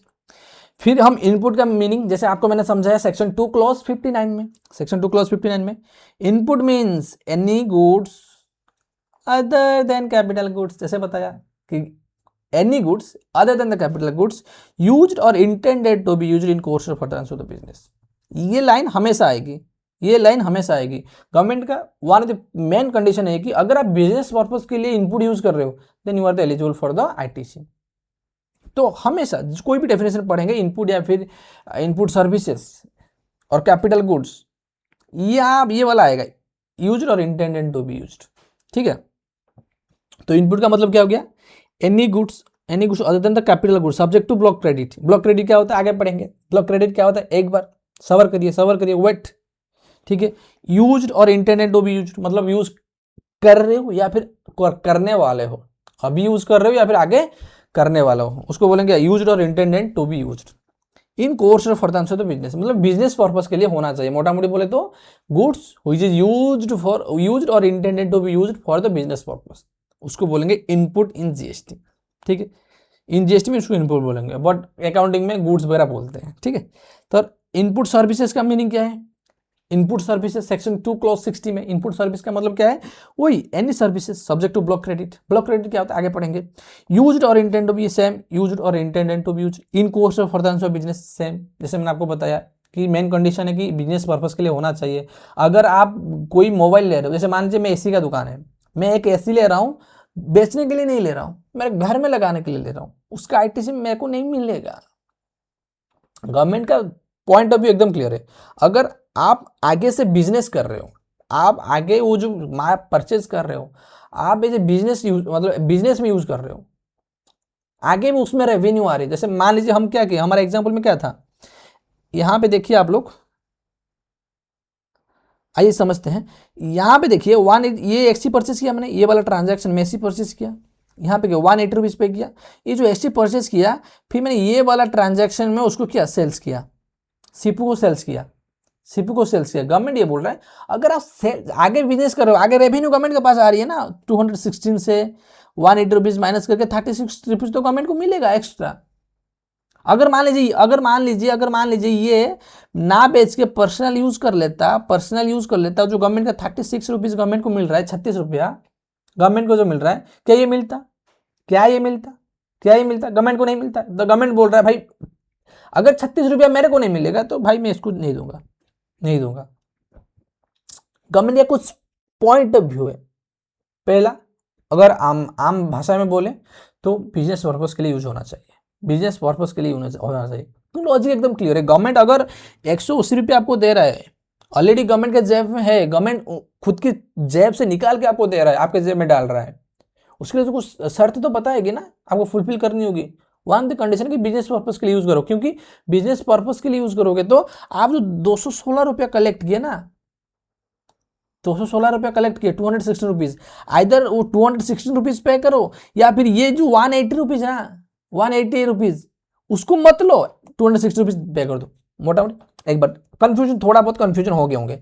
तो गवर्नमेंट का पॉइंट ऑफ व्यू एकदम क्लियर है, एकदम क्लियर है। गवर्नमेंट क्या बोल रहा है भाई, अगर अगर आप जो भी आईटीसी लेने वाले हो, अगर आप बिजनेस पर्पज के लिए यूज करोगे तो उसके ऊपर आईटीसी दे देंगे। क्यों? इसका रीजन वेरी क्लियर है। जैसे मैंने आपको बताया, ये मैंने परचेज किया, परचेज करते समय 180 रुपीज मैंने टैक्स पे किया, गेटिंग माय पॉइंट, 180 रुपीज मैंने टैक्स पे किया। अच्छा, बट फिर मैंने क्या किया, फिर वही मैं सीपू को बेचा, मान लीजिए सीपू को बेचा, सीपू से मैं 216 रुपया कलेक्ट किया। तो गवर्नमेंट बोल रहा है ये जो 216 रुपया ऑलरेडी तो 180 रुपीज ऑलरेडी हमको मिल चुका है। 180 रुपीज आप परचेस करते समय, जैसे मान लीजिए XYZ लिमिटेड को आप 180 रुपीज पे किए थे, 180 rupees has been deposited by XYZ limited, XYZ limited जमा कर दिया है 180 रुपीज। एंड जो आगे से आप सेल कर रहे हो उसके ऊपर आप 216 रुपया जीएसटी कलेक्ट कर रहे हो। अगर आप चाहते हो कि 216 रुपये आप जो कलेक्ट किए हो एंड हमारे पास जो ऑलरेडी 180 रुपीज आ गया है उसको हम कंसीडर करें, मतलब 180 रुपीज ऑलरेडी जो पे किए हो उसको डिस्काउंट एज ए क्रेडिट हिसाब से आपको दें, अगर आप ये चाहते हो तो कुछ शर्तें मानना पड़ेगा। ये आप पर्सनल यूज के लिए नहीं ले सकते हो। जैसे यहाँ पे 216 रुपया कलेक्ट हो रहा है, और एक एग्जाम्पल लेते हैं, मान लीजिए ये जैसे ये जो यहाँ पे जो एससी परचेज किया, यहाँ पे जो एससी परचेज किया ये बेच नहीं रहा है, यहाँ पे सीपू को बेच नहीं रहा है, पर्सनल यूज के लिए ले रहा है, पर्सनल यूज के लिए ले रहा है, तो मतलब वो बिजनेस पर्पज के लिए यूज नहीं होगा। और जो 1200 प्लस 216 रुपीज, 216 रुपया, मतलब मोटा मोटी 1416 रुपया जो आपको मिलनी थी वो नहीं मिलेगी, क्योंकि आप पर्सनल पर्पज के लिए ले रहे हो। कौन आपको खुद को पैसा देता है? तो नहीं मिलेगी। तो इसका मतलब इनडायरेक्टली ये हो गया ना, गवर्नमेंट का 216 रुपये यहाँ पे नुकसान जा रही है। गवर्नमेंट की मतलब गवर्नमेंट की 216 रुपीज मतलब नुकसान हो रही है। अगर आप पर्सनल यूज में ले लेंगे, अगर आप बेचेंगे तो आपको मिल जाएगा 216 रुपया। 216 रुपया गवर्नमेंट बोल रहे हैं 180 रुपीज आप रख लीजिए, 30 जो भी एक्स्ट्रा कलेक्ट किए हो on and above what ever you paid earlier, तो उसको वो उतना वाला अमाउंट हमको दे दीजिए। यहाँ पे एग्जाम्पल में 36 रुपीज हमको जमा कर दीजिए, हमारे एग्जाम्पल में 36 रुपीज हमको जमा कर दीजिए। अगर आप ये पर्सनल यूज के लिए ले रहे हो तो आपको तो आगे से कोई अमाउंट कलेक्ट ही नहीं होगी, 216 रुपये आपके पास आएगा ही नहीं। अगर आएगा ही नहीं तो जो 180 रुपया 180 रुपीज हमारे जेब में है तो हम क्यों निकाल के आपको दें? गवर्नमेंट का तो भारी नुकसान होगा। गवर्नमेंट बोल रहा है अगर आप चाहते हो कि 180 रुपीज जो हमारी जेब में ऑलरेडी आ चुका है, जो XYZ लिमिटेड ऑलरेडी जमा कर चुका है, उसका क्रेडिट आपको मिले, उसका क्रेडिट आपको मिले, तो एक कंडीशन सेटिस्फाई करो, आगे भी कलेक्ट जीएसटी अमाउंट लेकर आओ, आगे से भी जीएसटी अमाउंट कलेक्ट लेकर आओ, तभी हम 180 रुपीज देंगे। आगे से आप नहीं जीएसटी अमाउंट नहीं कलेक्ट कर रहे हो, पीछे से जो दिए हो उसको डिमांड कर रहे हो, वो 180 रुपीज हमको पे करो। गवर्नमेंट भाई ये नहीं चलेगा, ये नहीं चलेगा। जो 180 रुपीज आप पे किए हो ना, आगे से भी कलेक्ट करके लेकर आइए, फिर ये 180 रुपीज लेकर जाइए। बोलते हैं ना आइए लेकर। गवर्नमेंट का पॉइंट ऑफ एकदम क्लियर है, एकदम क्लियर है। अगर आप जो जीएसटी पे करके आए हो एंड आगे से भी आप जीएसटी अमाउंट कलेक्ट करके लेकर आ रहे हो, देन आप जो पीछे जो पे किए होंगे उसका आईटीसी हम दे देंगे। अगर कुछ कंडीशन है, अगर उसको सेटिस्फाई कर रहे हो। अगर आप आगे से कलेक्ट नहीं कर रहे हो एंड मांग रहे हो पीछे से जो पे किए उसका आईटीसी हमको मिल जाएगा, गवर्नमेंट बोला इतना भी शातिर मत बनो भाई, इतना भी शातिर मत बनो कि आप आगे से कलेक्ट नहीं करो, पीछे से जो दिए हो उसको भी लेने ला चाहते हो। तो मतलब हम क्या यहाँ पे चैरिटी कर रहे हैं? गवर्नमेंट बोल रहा है कि हम जीएसटी, पहले इतने सारे टैक्सेस थे, इतना सारा रेट में जीएसटी दे रहे थे आप, मैन्युफैक्चरिंग के ऊपर मैन्युफैक्चरिंग टैक्स, और सर्विस के ऊपर सर्विस टैक्स, भेट को मतलब सेल्स कर रहे हो तो भेट, इतने सारे टैक्सेस दे रहे थे, हम आपको वहां से बचाए आप लोगों को, और आप इतना भी नहीं दोगे हमको, इतना भी नहीं दोगे। तो गवर्नमेंट का पॉइंट ऑफ व्यू एकदम क्लियर है। Are you getting my point? है ना? ठीक है, ये हो गया इनपुट, ये हो गया input tax credit. Input tax credit मतलब जो भी इनपुट आप यूज कर रहे हो, या फिर इनपुट हो गया या फिर इनपुट सर्विस हो गया, अगर उसका क्रेडिट आपको मिल रहा है देन उसको बोलेंगे इनपुट टैक्स क्रेडिट। एक बार समझ लीजिए सेक्शन 2 क्लॉज 63 में, input tax credit means the credit of input credit of input means credit of input tax, credit of input tax उसको बोलेंगे इनपुट टैक्स क्रेडिट। मीनिंग बहुत सिंपल है। तो इनपुट टैक्स का मतलब क्या होता है, एक बार हाँ समझ लीजिए। इनपुट टैक्स एक बार डिटेल में समझते हैं इसको, क्या इनपुट टैक्स बोलता है। ठीक है, as per section 2 clause 62 of the CGST act, input tax in relation to a registered person. इसका मतलब क्या है, in relation to a registered person, इसका मतलब क्या हो गया, आईटीसी इनपुट टैक्स एक रजिस्टर्ड पर्सन ही आईटीसी ले सकता है। अगर आप अनरजिस्टर्ड हो तो आप तो जीएसटी चार्ज कर ही नहीं सकते हो, तो आईटीसी किस बात की। तो आईटीसी उसके लिए बात हो रहा है जो रजिस्टर्ड है जीएसटी में, जो जीएसटी में घर की लोग है उसको आईटीसी देने की बात कर रहा है। डिपार्टमेंट उनको बोल रहा है कि अगर आप रजिस्टर्ड हो तो आइए आईटीसी के बारे में बात करिए, अगर आईटीसी मिलेगा या फिर नहीं मिलेगा फिर बात करते हैं। अगर आप रजिस्टर्ड ही नहीं हो, रजिस्टर्ड नहीं है तो गेट से बाहर ही रह जाइए, अंदर मत आइए। तो ये बोल रहा है in relation to a registered person means the central tax, state tax, integrated tax or union territory tax charged on supply of goods or services or more or both made to him. Made to him, to का मतलब यहां पे समझिए, to him. जैसे XYZ limited, हमारा example में याद करो, XYZ लिमिटेड सप्लाई किया किसको किया, सप्लाई क्या किया, मान लीजिए ऐसी है गुड्स, सप्लाई गुड्स किया किसको, एबीसी लिमिटेड को। टू किसको, एबीसी लिमिटेड, ही मतलब यहाँ पे हमारा एग्जांपल में एबीसी लिमिटेड, एबीसी लिमिटेड को शेयर किया। उसके ऊपर जो भी आइदर सेंट्रल टैक्स मतलब सीजीएसटी, स्टेट टैक्स मतलब एसजीएसटी, इंटीग्रेटेड टैक्स मतलब आईजीएसटी, यूनियन टैक्स मतलब यूनियन टेरिटरी टैक्स, जो भी आप टैक्स अमाउंट पे करके आए होंगे, जो आपको सप्लाई किया गया है उसके ऊपर आप जो अमाउंट पे करके आए होंगे जीएसटी के हिस्सा, उसको बोलेंगे input tax credit. And includes integrated goods and services tax on import of goods. अगर आप कोई चीज इंपोर्ट करते हो, बाहर से इंपोर्ट करते हो, उसके ऊपर क्या होता है, उसके ऊपर आपको जीएसटी देना पड़ेगा। इंपोर्ट करते हो तो इंपोर्ट आईजीएसटी लगता है, कस्टम में पढ़ेंगे जब हम फाइनल लेवल पे या फिर इंटर लेवल पे भी है, पर उतना नहीं है। अगर फाइनल लेवल पे अगर आप मेरे से पढ़ते हो या फिर कहीं से भी पढ़ते हो तो ये पढ़ोगे, अगर कोई चीज़ इंपोर्ट करते हैं, इंपोर्ट ऑफ गुड्स करते हैं, उसके ऊपर हम जो जीएसटी पे करते हैं ना उसको बोलेंगे, मतलब उस पे ऊपर जो जीएसटी लगेगा उसको बोलेंगे इनपुट। वो जो जीएसटी पे करेंगे वो भी इनपुट टैक्स की हिस्सा बनेगी, वो भी माना जाएगा इनपुट टैक्स। क्या है, इंटीग्रेटेड गुड्स सिर्फ आईजीएसटी लगता है, ये आईजीएसटी एक्ट में डिफाइन किया गया है। अगर कोई चीज आप इंपोर्ट करते हो उसके ऊपर आईजीएसटी ही लगेगा, क्योंकि बाहर के जो सप्लायर हो गया क्या, बाहर की इंपोर्ट की एक कुछ कंडीशन होता है, मतलब सप्लायर होगा बाहर की, रेसिपिएंट होगी मतलब with in the taxable territory, place of supply will be in the taxable territory, तो उसको बोलेंगे इंपोर्ट। ठीक है, उसके ऊपर हमेशा आईजीएसटी लगता है, हमेशा क्या लगता है, हमेशा आईजीएसटी ही लगता है। ठीक है, ये भी इनपुट टैक्स क्रेडिट माना जाएगा, इनपुट टैक्स माना जाएगा by the tax payable under provision of subsection 3 and 4 of section 9। याद करो कौन सा चैप्टर के बारे में बात कर रहे हैं, आरसीएम। मैं लिख भी दिया आरसीएम। जो आरसीएम के में हम आरसीएम क्या पढ़े थे, हम परचेज करेंगे, सप्लाई टैक्स पे नहीं करेगा, हम खुद पे करेंगे। जो परचेजर है that person will pay the GST, that person will pay the GST, वो भी इनपुट माना जाएगा। जैसे फॉर एन एग्जांपल मान लीजिए मैं लीगल सर्विस ले रहा हूँ, मेरा धंधा है, मैन्युफैक्चरिंग प्लांट किया हूँ, मेरे ऊपर कुछ सूट वगैरह जीएसटी के डिपार्टमेंट कुछ सेफ सूट वगैरह किया है, एंड कुछ बिजनेस के लिए कैसेस वगैरह हुआ है, उसमें एक एडवोकेट हायर किया।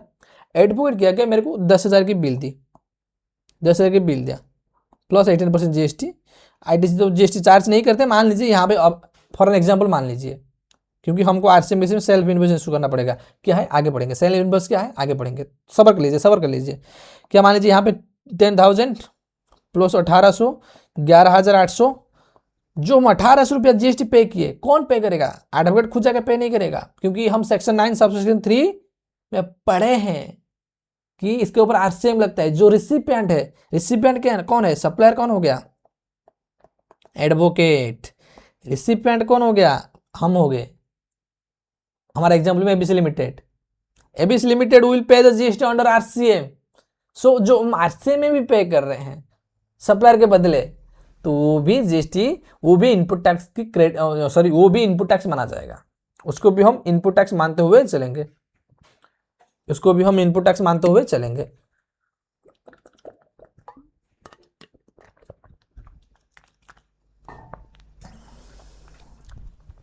ठीक है, वैसे ही ये बात कर दी हम section 9 of the CGST act, ये हो गया section 5 of the IGST act, ये हो गया UTGST act. But doesn't includes, ये वाला 2 पेज आ गया, but doesn't includes the tax paid under the composition levy. अभी तो आप कंपोजिशन चैप्टर पढ़ चुके हो, कनेक्ट कर पा रहे हो? कनेक्ट कर पा रहे हो मैं क्या बोलना चाह रहा हूं? कोई भी टैक्स आप कंपोजिशन लेवी की बेसिस में आप पे किए हो तो वो इनपुट टैक्स की हिस्सा नहीं माना जाएगा, मतलब that will not be considered as input tax.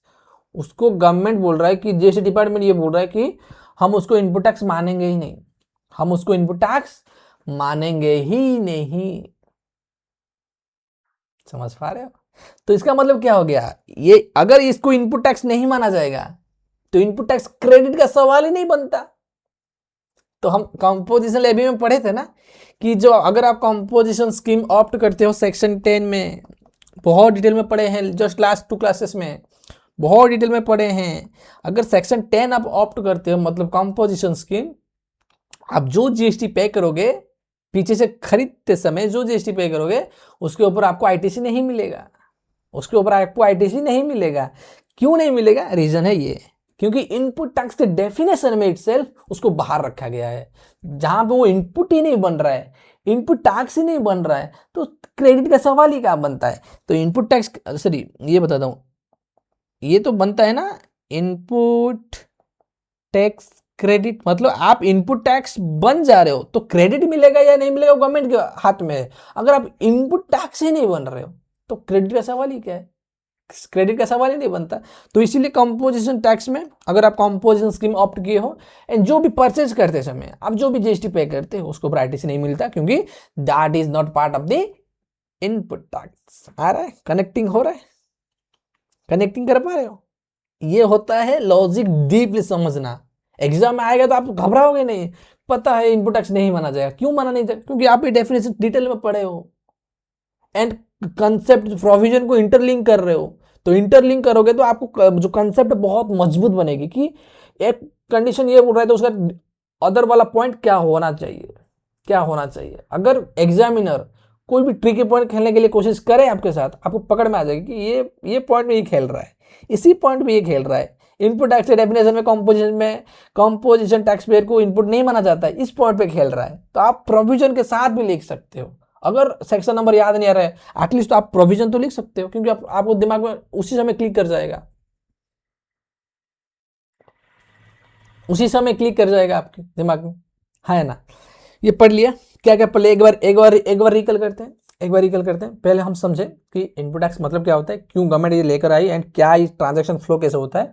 हम ये समझे कि जो परचेज करके आप लेके आते हो, आइदर सर्विस हो सकता है या फिर आइदर इनपुट हो सकता है या फिर इनपुट सर्विसेज हो सकता है या फिर कैपिटल गुड्स हो सकता है, एंड आगे उसको बेच रहे हो, आगे उसको बिजनेस पर्पज के लिए मतलब सेल्स कर रहे हो, एंड परचेज करते समय आप जो भी जीएसटी पे किए होंगे वहां पे कुछ कंडीशन वगैरह होंगी।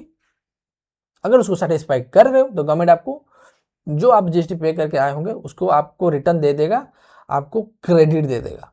मतलब 180 rupees credited to your electronic credit ledger, मतलब एक जनरल लेजर, मतलब लेजर मेंटेन करता है जीएसटी डिपार्टमेंट आपके बिहाफ में, उस लेजर पे आपको आपके लिए क्रेडिट कर देगा।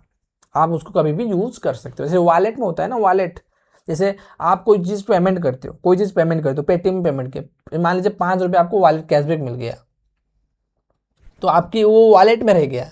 पेटीएम आपके बिहार में वॉलेट मेंटेन कर रहा है कि आपके 5 रुपया, फिर किस ट्रांजैक्शन में 10 रुपया वॉलेट का अमाउंट कलेक्ट किए तो 15 हो गया, 20 हो गया, तो जिस मतलब फिर क्या हो गया, पेटीएम आपके बिहार में वॉलेट मनी मेंटेन कर रहा है। एंड जैसे मान लीजिए आपकी 20 पॉइंट है, आप 10 पॉइंट यूज कर लिए तो 10 पॉइंट रह गया, तो ये मेंटेन करता है। तो गवर्नमेंट यहाँ वैसे ही एग्जैक्टली आईटीसी लेजर भी आपके लिए मेंटेन करता है, इनपुट टैक्स लेजर, उसको बोलते हैं इलेक्ट्रॉनिक क्रेडिट लेजर। जो आपको क्रेडिट दे रहा है गवर्नमेंट, उसका एक इलेक्ट्रॉनिक में मतलब ऑनलाइन में एक लेजर मेंटेन करके रखता है।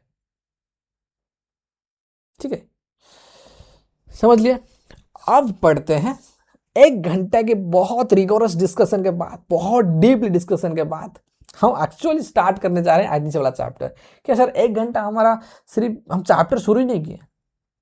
ऐसे बोलो मतलब प्रोविजन के हिसाब, सेक्शन के हिसाब से बोलो तो हम शुरू नहीं किए हैं, बट अंडरस्टैंडिंग बिहार में समझो।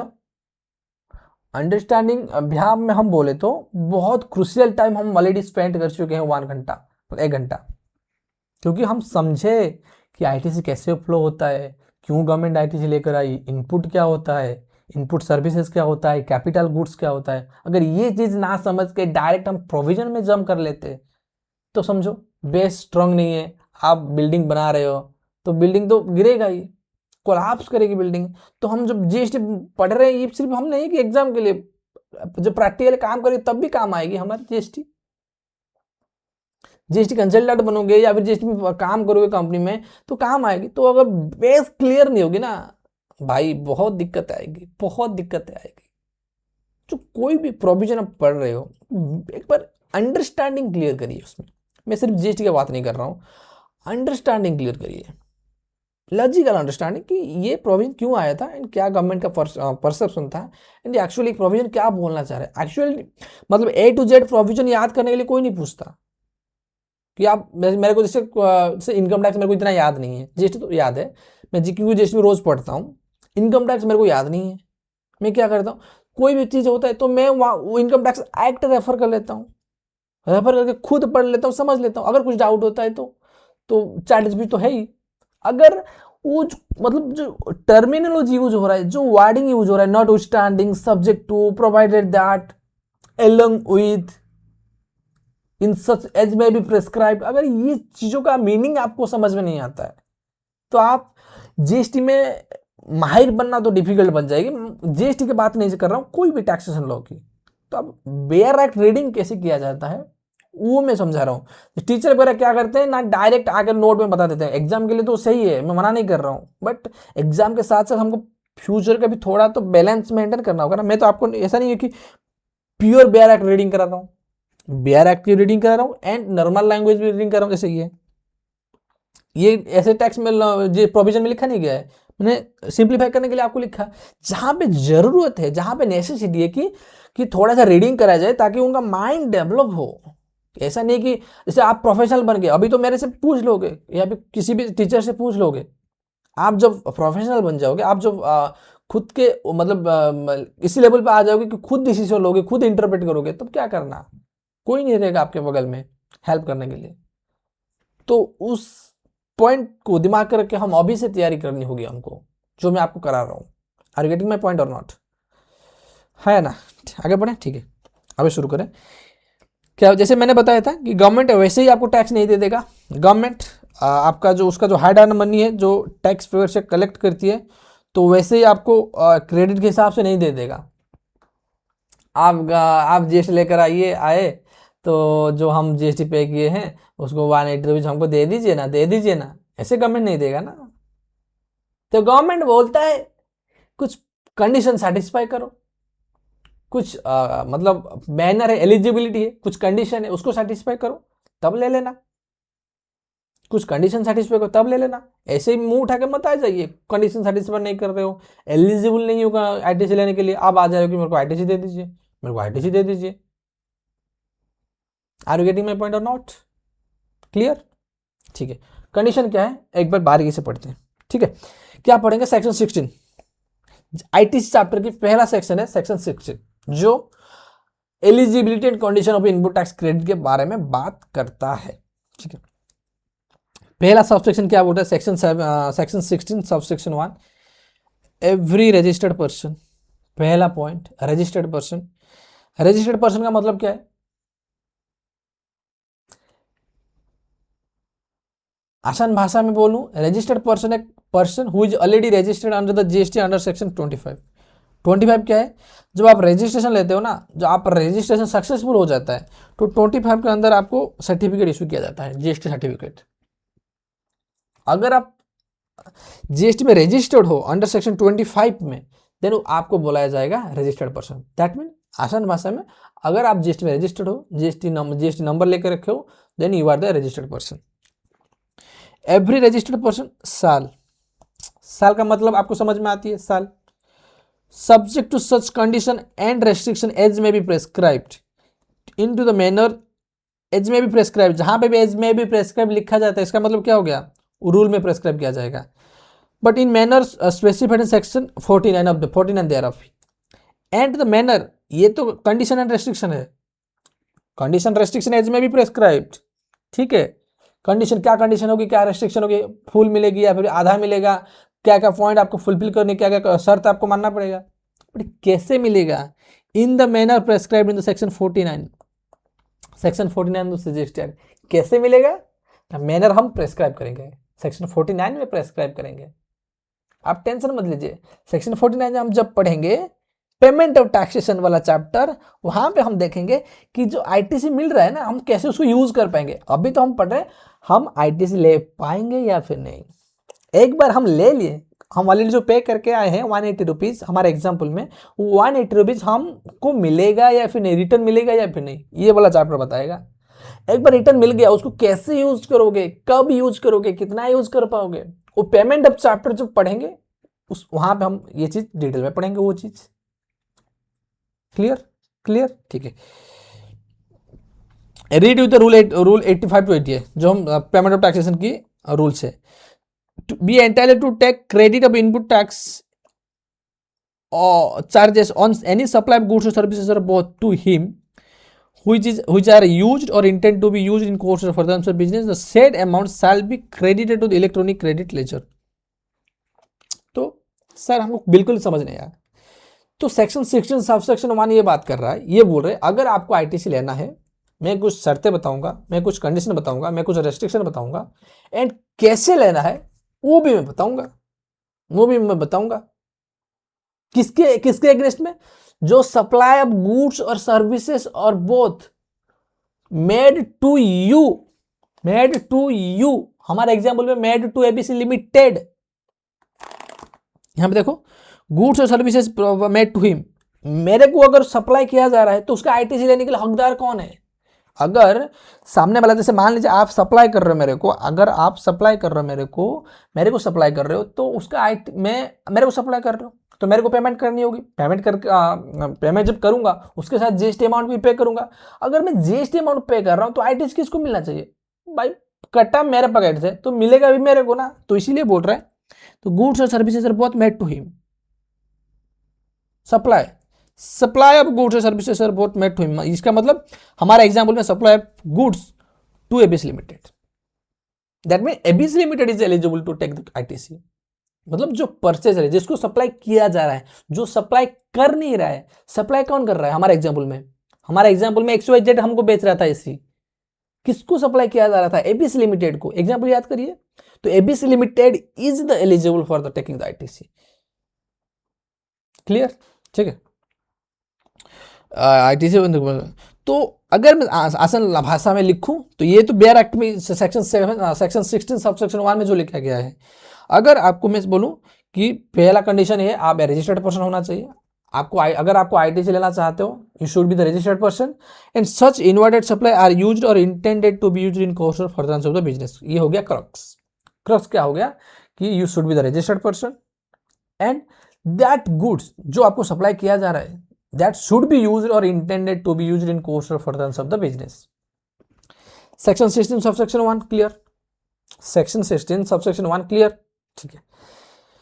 आगे बढ़ते हैं, section 16 subsection clause 2 क्या बोलता है, नॉट विथस्टैंडिंग, भाई ये वर्ड पीछा नहीं छोड़ेगा, आप लोगों की पीछा नहीं छोड़ेगा। इसका मतलब क्या है कि किसी का ना परवाह करते हुए मैं जो बोल रहा हूं मेरे बात सुन लीजिए। जैसे मम्मी का चलता है ना घर में, जैसे पापा कोई पॉइंट बोल दिए, मम्मी कोई पॉइंट बोल दिया, तो मानना होता है मम्मी का, क्योंकि मम्मी हो गया क्या, super power in the home minister, mummy हो गया होम मिनिस्टर। तो अगर पापा एंड मम्मी के पॉइंट में माँ या फिर पापा एंड माँ, पापा एंड मम्मी उनके पॉइंट में अगर कोई कहीं पे भी कंट्राडिक्टरी हो रहा है, मतलब कंट्रारी हो रहा है पॉइंट में, उनके जो बताया हुआ चीजें में, तो किसको मानेंगे? मम्मी को मानेंगे, मम्मी जो बताइए वो मानेंगे, हाँ या ना? तो इसीलिए तो ये हो गया नॉट स्टैंडिंग, ये हो गया super power section, super seat section. Super power section मतलब ये जो प्रोविजन ये नॉट स्टैंडिंग से शुरू होगी तो वो सुपर सीट सेक्शन बोला जाता है उसको, मतलब बाकी एक्ट में हर सेक्शन को सुपर पावर कर जाएगा, सुपर सीट कर जाएगा, मतलब ये बहुत पावरफुल सेक्शन है। ठीक है, not standing anything content in this section, in this section यहाँ पे जहां पे भी नॉट स्टैंडिंग आता है ना, वो नॉट स्टैंडिंग टू किसके रेस्पेक्टिव में वो बताएगा। Not stand anything content in this act मतलब एक्ट में कहीं पे भी कुछ भी लिखा गया है, यहाँ पे क्या बोल रहा है? Not standing anything content in this section. ये सेक्शन जो सेक्शन 16 पढ़ रहे हैं हम, जो सेक्शन 16 हम पढ़ रहे हैं, यहाँ पे हमें कहीं पे भी कुछ भी लिखा गया है उसको ना परवाह करते हुए, मैं जो बता रहा हूँ मेरे बात सुनना, उसको ना परवाह करते हुए मैं जो बता रहा हूँ मेरे बात सुनना, आया ना, आया ना, मेरे बात सुनना। ठीक है, ठीक है भाई। 1 मिनट, चार्ज खत्म हो रहा है भाई, चार्ज खत्म हो रहा है।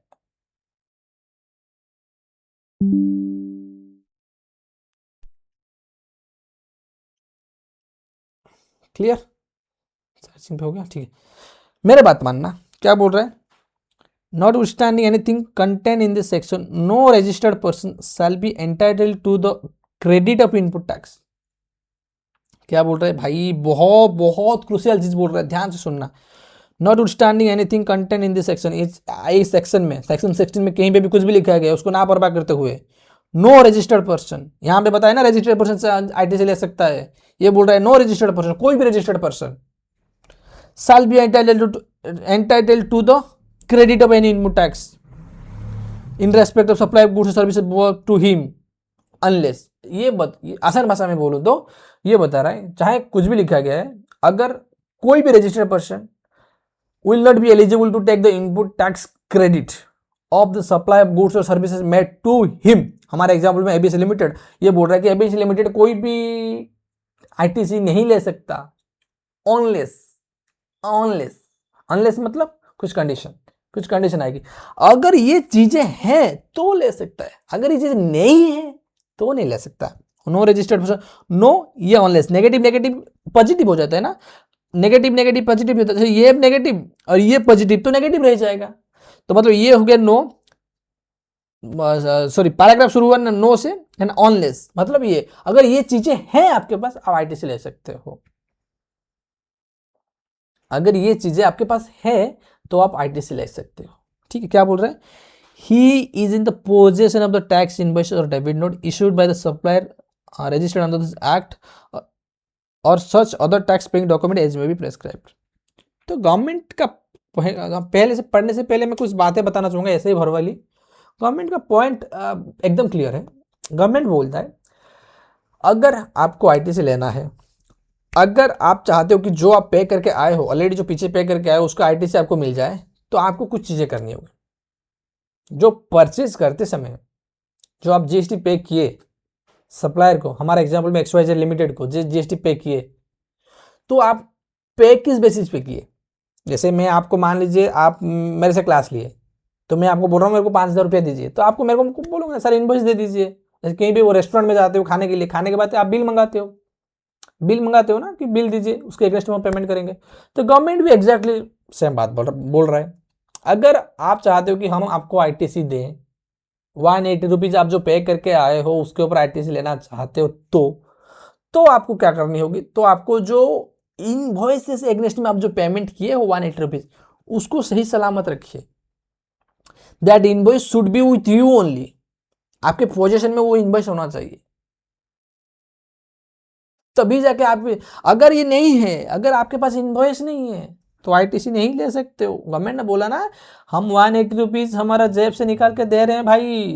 तो जैसे बोलते हैं ना कोई चीज क्लेम करते कंपनी में, जब कोई खर्चा हो गया आपको क्लेम करना होगा तो आपको इनवॉइस दिखाना होगा। जैसे पापा आपको 500 रुपया दिए, आप कहाँ कहाँ खर्चे किया आपको दिखाना पड़ता है ना। पापा मैंने 50 रुपए का एक नोटबुक खरीदा, 100 रुपया में रेस्टोरेंट में दोस्त के साथ खाना खाया, और 50 रुपये में पेन खरीदा, और 300 रुपया मैंने ट्यूशन टीचर को पे किया, मतलब जो भी एग्जाम्पल,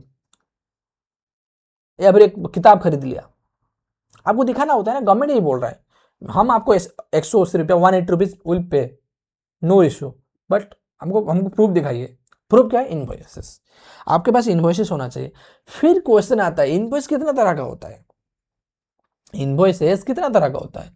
तो हम बात करेंगे टैक्स इनवॉइस। टैक्स इनवॉइस मतलब जैसे कोई अगर एक रजिस्टर्ड पर्सन सामने वाला कोई इनवॉइस इशू करता है उसको बोलते हैं टैक्स इनवॉइस। मतलब वहां पे टैक्स चार्ज किया गया है, मतलब टैक्सेबल वैल्यू 1000 रुपया, CGST 90 rupees, SGST 90 rupees, total कुल मिला के हो गया 1180। इसको बोलते हैं टैक्स इनवॉइस। जो इनवॉइस एक टैक्सेबल पर्सन इशू करता है, एक रजिस्टर्ड पर्सन इशू करता है, उसको बोलेंगे tax invoice. Self invoice. Self invoice क्या होता है? जैसे आप आरसीएम वाला चैप्टर याद करो, आरसीएम वाला चैप्टर याद करो, जिसमें क्या होता है, जिसमें क्या होता था ना, रेसिपिएंट को टैक्स देना होती है, रेसिपिएंट को टैक्स देना होता है। आरसीएम का मतलब यही हो गया ना कि recipient will pay the tax, recipient will pay the, but recipient किस बेसिस पे टैक्स पे करेगा? रेसिपिएंट किस बेसिस पे टैक्स पे करेगा? उसके पास कोई तो प्रूफ होना चाहिए।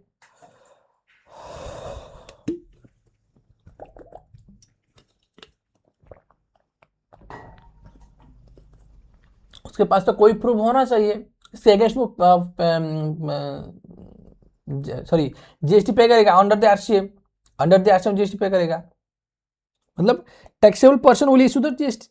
अगर वो जिससे परचेज कर रहा है, जैसे मान लीजिए मैं एडवोकेट से एडवोकेट सर्विस लिया, जैसे अभी बात हो रहा था हमारा 10,000 रुपया की, 10,000 रुपये की मैंने एडवोकेटिंग सर्विस लिया। किससे? मान लीजिए XYZ एंड को, मान लीजिए रमेश एंड को से मैंने एडवोकेटिंग सर्विस लिया।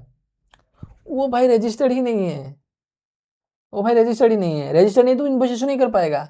तो गवर्नमेंट ये बोलता है अगर आप ऐसा कोई सर्विस ले रहे हो जिसके ऊपर आरसीएम एप्लीकेबल हो रहा है एंड जिससे सर्विस ले रहे हो वो अनरजिस्टर्ड पर्सन है, तो then recipient who will pay the tax under RCM, tax तो पे करेगा ही, उसके अलावा उसको सेल्फ इनवॉइस भी इशू करना पड़ेगा। सेल्फ इनवॉइस मतलब नेम इटसेल्फ सेइंग, खुद को इनवॉइस करेगा, खुद को इनवॉइस करेगा, खुद एक इनवॉइस इशू करेगा,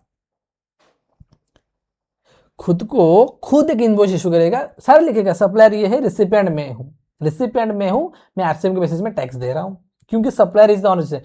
अगर सप्लायर अनरजिस्टर्ड है तो वो सेल्फ इनवॉइस इशू करने की नौबत आती है। अगर सप्लायर अनरजिस्टर्ड है, कहां पढ़ेंगे? सेक्शन 31, सेक्शन 31 में पढ़ेंगे।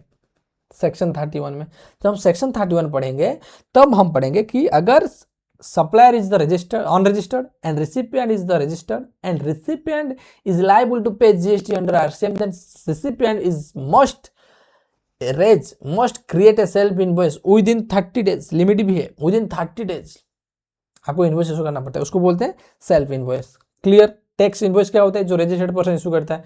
सेल्फ इन्वॉइस क्या होता है? अगर आपको आरसीएम के बेसिस अंडर में आपको जीएसटी पे करना पड़ रहा है एंड जो सप्लायर है वो अनरजिस्टर्ड है, then you have to raise a self invoice. Clear? नाम ही बता रहा है सेल्फ इन्वॉइस, खुद को खुद इन्वॉइस इशू करना। Debit note. डेबिट नोट क्या होता है?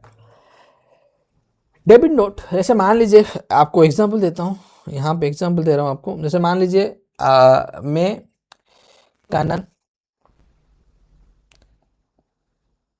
कानन क्या कर रहा है? कानन सर्विस दे रहा है, मान लीजिए मोहन को सर्विस दे रहा है, मोहन को सर्विस दे रहा है, ठीक है। मैं 10,000 रुपया दिया प्लस 1800 रुपया जीएसटी पे किया, कुल मिला के 1800, 11,800, कुल मिला के 11,800 मैंने मोहन से कलेक्ट किया, जो जीएसटी चार्ज किया @18%, @8%, 18%। तो मेरे बाद में मेरे को ये याद आया कि अरे भाई मैं 10,000 क्यों चार्ज किया, मेरे को तो 8,000 रुपया चार्ज करना था। मैं रोहन सोच के 10,000 रुपया कलेक्ट कर लिया है कि यार, क्योंकि रोहन को बोला था कि 10,000 रुपया आपसे लूंगा। अरे भाई, मैंने मोहन को भाई ज्यादा चार्ज कर दिया, 2,000 रुपया ज्यादा चार्ज कर दिया उसके अगेंस्ट में। आई जीएसटी भी वो एक्स्ट्रा पे किया, मतलब 2,000 के ऊपर 18%, मतलब 360 रुपया। तो भाई क्या करना होगा, इस पॉइंट पे cannon will raise the credit note. Credit note मतलब क्या है, मैं उसको क्रेडिट कर रहा हूँ क्योंकि गलती से मैं उससे ज्यादा ले लिया था, मोहन को ज्यादा डेबिट कर दिया था। गलती से मैंने मोहन को ज्यादा डेबिट कर दिया था। एंड अभी मैं उसको मतलब मेरे को याद ना गया उसको, अभी मैं मोहन को भी मैं क्रेडिट कर रहा हूँ। क्रेडिट मतलब क्या होगा, मैं आपको क्रेडिट कर रहा हूँ, 5,000 रुपया आपको क्रेडिट कर दिया। उसका मतलब क्या हो गया, 5,000 रुपया आपके खाता में ऐड कर दिया, मतलब बैंक अकाउंट में जमा कर दिया, है ना, बैंक अकाउंट में भेज दिया। वैसे ही क्रेडिट, अगर सप्लायर सप्लायर ज्यादा चार्ज कर लिया, जो चार्ज करना नहीं था उसको, क्रेडिट मतलब हमेशा सब क्रेडिट नोट हो गया या फिर डेबिट नोट हो गया, सप्लायर इशू करता है हर केस में, मैक्सिमम 99% केसेस में सप्लायर इशू करता है। अगर सप्लायर सामने वाले को क्रेडिट कर रहा है, सामने वाले को क्रेडिट कर रहा है, मतलब सप्लायर खुद के पैकेट पॉकेट से निकाल के सामने वाले को दे रहा है, तो उसको वो नोट बोला जाएगा क्रेडिट नोट, क्योंकि सामने वाला को मैं क्रेडिट कर रहा हूँ। अगर मान लीजिए यहाँ पे ये हमारे एग्जाम्पल में थोड़ा सा चेंज कर लेते हैं कि ये 10,000 के बदले मान लीजिए 8,000 चार्ज किया, बट करना था 10,000, चार्ज किया 8,000 बट करना था 10,000।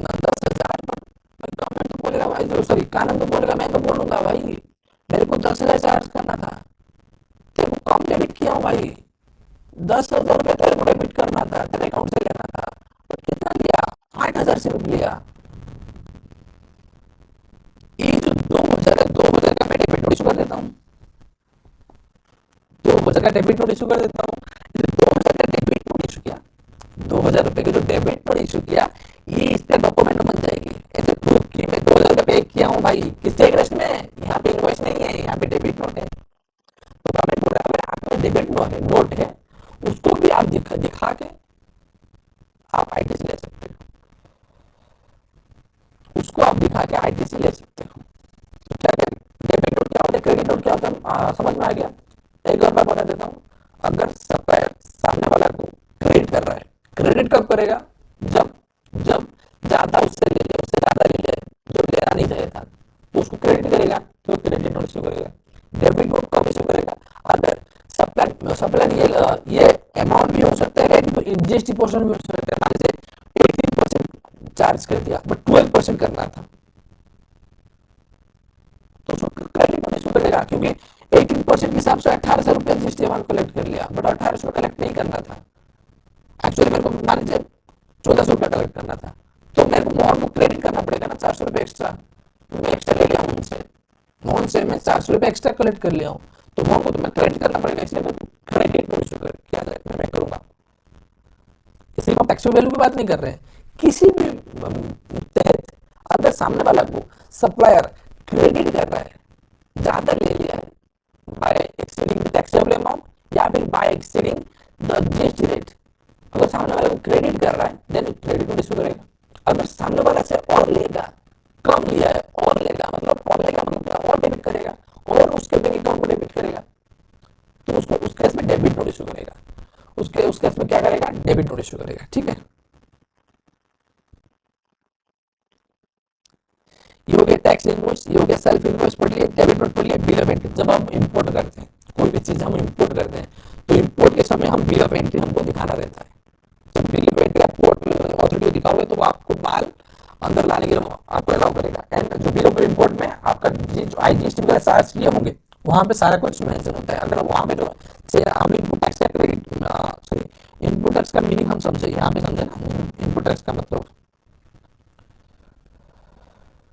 इनपुट टैक्स का मतलब यहाँ पे समझे ना कि integrated tax on import of goods, या ये इनपुट टैक्स है। अगर आपको इसका क्रेडिट लेना चाहते हो तो आपके पास बिल ऑफ एंट्री होना चाहिए, बिल ऑफ एंट्री होना चाहिए जहाँ पे आईजीएसटी चार्ज होता है, जहाँ पे ये bill of entry for import of take credit of IGST, जो आईजीएसटी पे किए होंगे at the time of import, उसके लिए बिल ऑफ एंट्री दिखाना होगा, ठीक है। और input services distributor, input service distributor ये क्या होता है, ये क्या होता है इनपुट सर्विस डिस्ट्रीब्यूटर, जैसे मान लीजिए एग्जाम्पल दूँ आपको,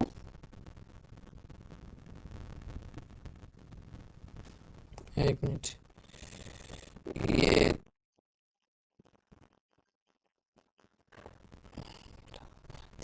एग्जाम्पल मान लीजिए हमारा हमारा कंपनी के बारे में बात कर रहे हैं। अरे यार क्या हो गया,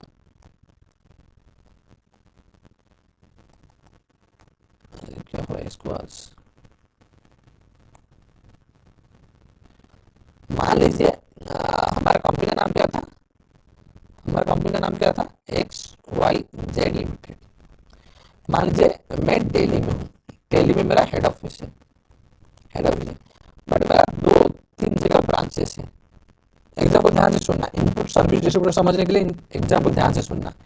मैं XYZ लिमिटेड हूँ, दिल्ली में सिचुएटेड हूँ, ये हेड ऑफिस है। बट XYZ लिमिटेड का ब्रांचेस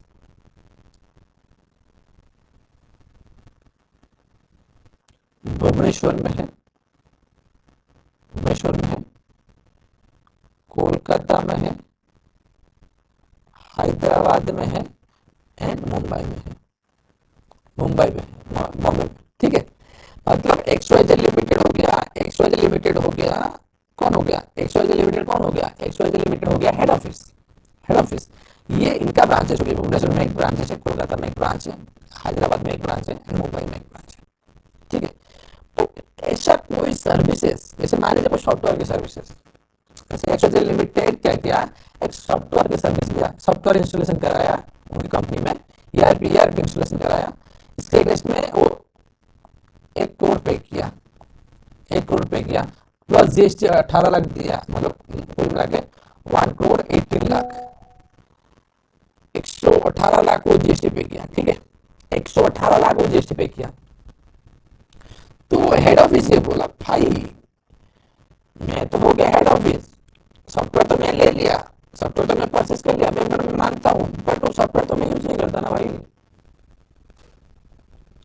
सॉफ्टवेयर तो मैं यूज नहीं करता ना, यूज कौन करता है, यूज कौन करता है, भुवनेश्वर ब्रांचेस। यूज कौन करता है, कोलकाता ब्रांचेस। मैं भी यूज करता हूँ, मैं मना नहीं करता हूँ, सपोज मान लीजिए वो दिल्ली में भी वो बिजनेस करता है, तो दिल्ली ब्रांच यूज कर रहा है, उसके अलावा भुवनेश्वर ब्रांचेस यूज कर रहा है ना, कोलकाता ब्रांच यूज कर रहा है, हैदराबाद ब्रांच यूज कर रहा है, एंड मुंबई ब्रांच यूज कर रहा है। तो दिल्ली वाला ये बोल रहा है भाई जो 118 लाख में पे किया, मतलब 1 करोड़ 18 लाख को पे किया, मैं क्यों बेयर करूँ, आप भी बेयर करो, आप भी मान लीजिए 16 के 20 लाख आप दो, 20 लाख आप दो, 20 लाख आप दो, 20 लाख आप दो, 20 लाख मेरे पास है, 20 लाख मेरे पास है।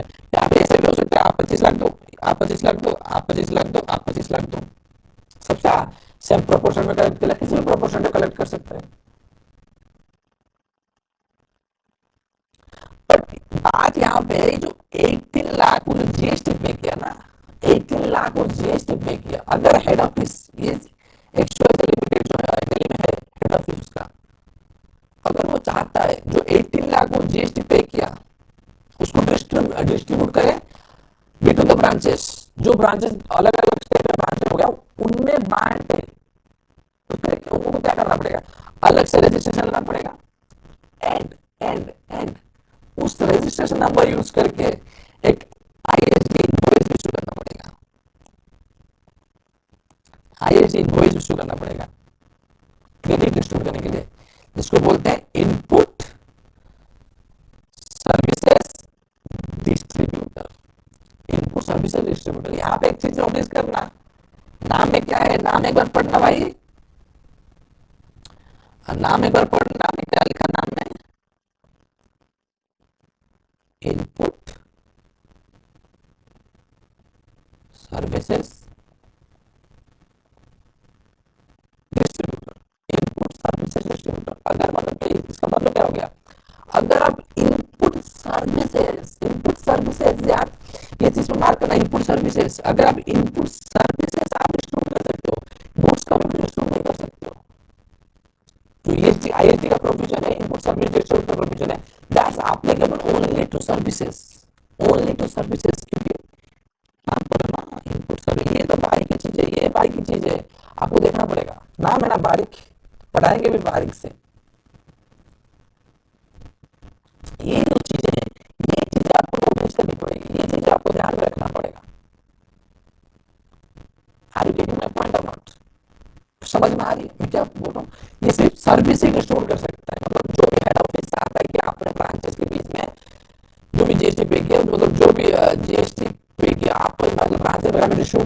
तो उसके लिए सिर्फ सर्विस का जो आईटी जीएसटी पे किया होगा उसका डिस्ट्रीब्यूट कर सकता है, उसका कभी नहीं कर सकता है।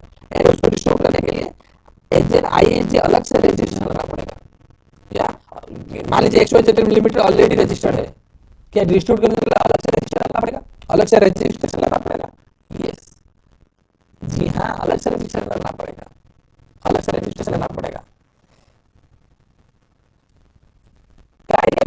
For specifically distributing the ITC between the branches, उसको अलग से रजिस्ट्रेशन लेना पड़ जाएगा। ठीक है, इसका बात कर रहे हैं। इनपुट सर्विस डिस्ट्रीब्यूट क्या होता है, तो हम आगे बढ़ते जाएंगे ना। इनपुट सर्विस डिस्ट्रीब्यूट आएगा, हेडिंग आएगा, उसके बारे में जो जितने भी सारा प्रोविजन है सारा इकट्ठा लिखा है, वो जो इनपुट सर्विस डिस्ट्रीब्यूट पढ़ाऊंगा, इंटर के लिए इतना भी जरूरी नहीं है, बट एक बार समझ के रखना आप लोग, क्योंकि फाइनल में आपको मदद मिलेगी, फाइनल में आपको मदद मिलेगी। ठीक है,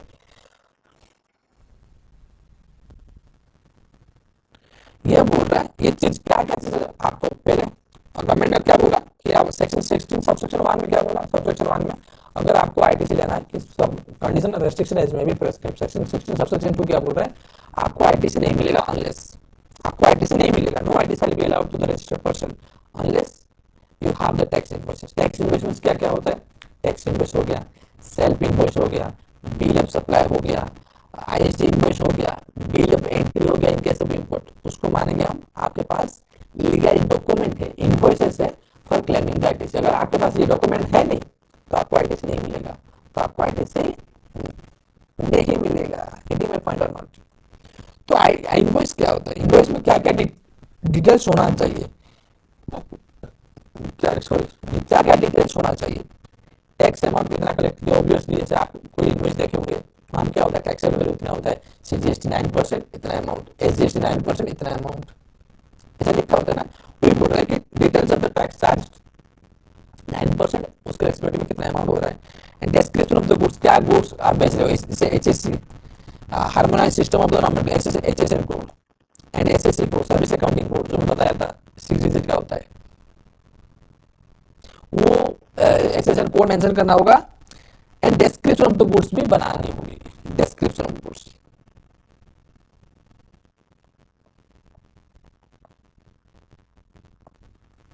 डिस्क्रिप्शन ऑफ गुड्स आपके लिए होगा। ठीक है, टोटल वैल्यू कितना, टोटल वैल्यू में सप्लाई के जीएसटी में तो नंबर है, तो सप्लाई रेसिपिएंट से मान लीजिए मैं रजिस्टर्ड हूँ, आप भी रजिस्टर्ड हो, मैं रजिस्टर्ड हूँ एंड आप भी रजिस्टर्ड हो, आप मेरे को सप्लाई करो, आपका जीएसटी नंबर पुट करोगे एज ए सप्लायर के नीचे, एंड रेसिपिएंट के नीचे मेरा जीएसटी नंबर पुट करोगे। अगर मैं रजिस्टर्ड हूँ, अगर रजिस्टर्ड नहीं हूँ तो वो ब्लैंक रहेगा। कोई बेसिक से कंडीशन है, place of supply in case of interstate supply, ये कंपल्सरी नहीं है, अगर इंटरस्टेट सप्लाई कर रहे हो तो place of supply should be mandatory. ये करवा पॉइंट है। ठीक है, क्या क्या इन्वेस्ट में एक्चुअली होना चाहिए, बट ये ध्यान रखना अगर आप आईटीसी क्लेम करने जा रहे हो तो आपके पास इन्वेस्ट होना चाहिए, आपके पास इन्वेस्ट होना चाहिए।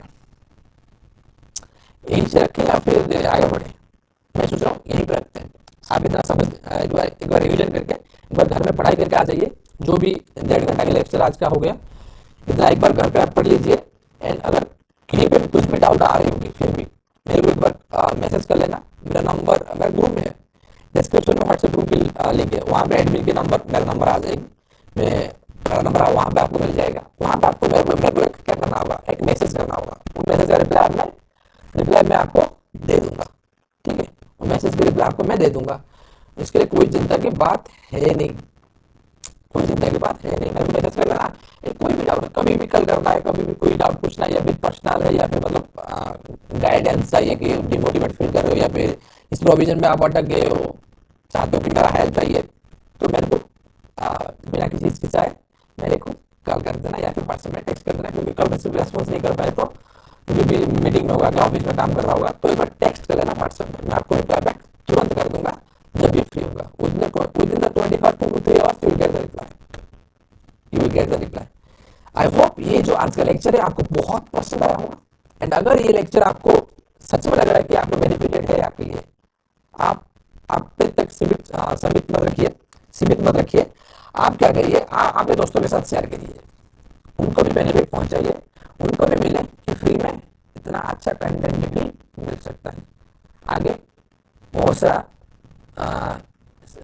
कंटेंट पाइपलाइन में इस यूट्यूब चैनल में आने वाला है, मेक श्योर ये यूट्यूब चैनल आपके सब्सक्राइब लिस्ट में है, अगर सब्सक्राइब सब्सक्राइब नहीं किया तो आप एक बार सब्सक्राइब कर दीजिए। एंड हम मिलते हैं नेक्स्ट लेक्चर में, तब तक के लिए goodbye, take care, have a nice day.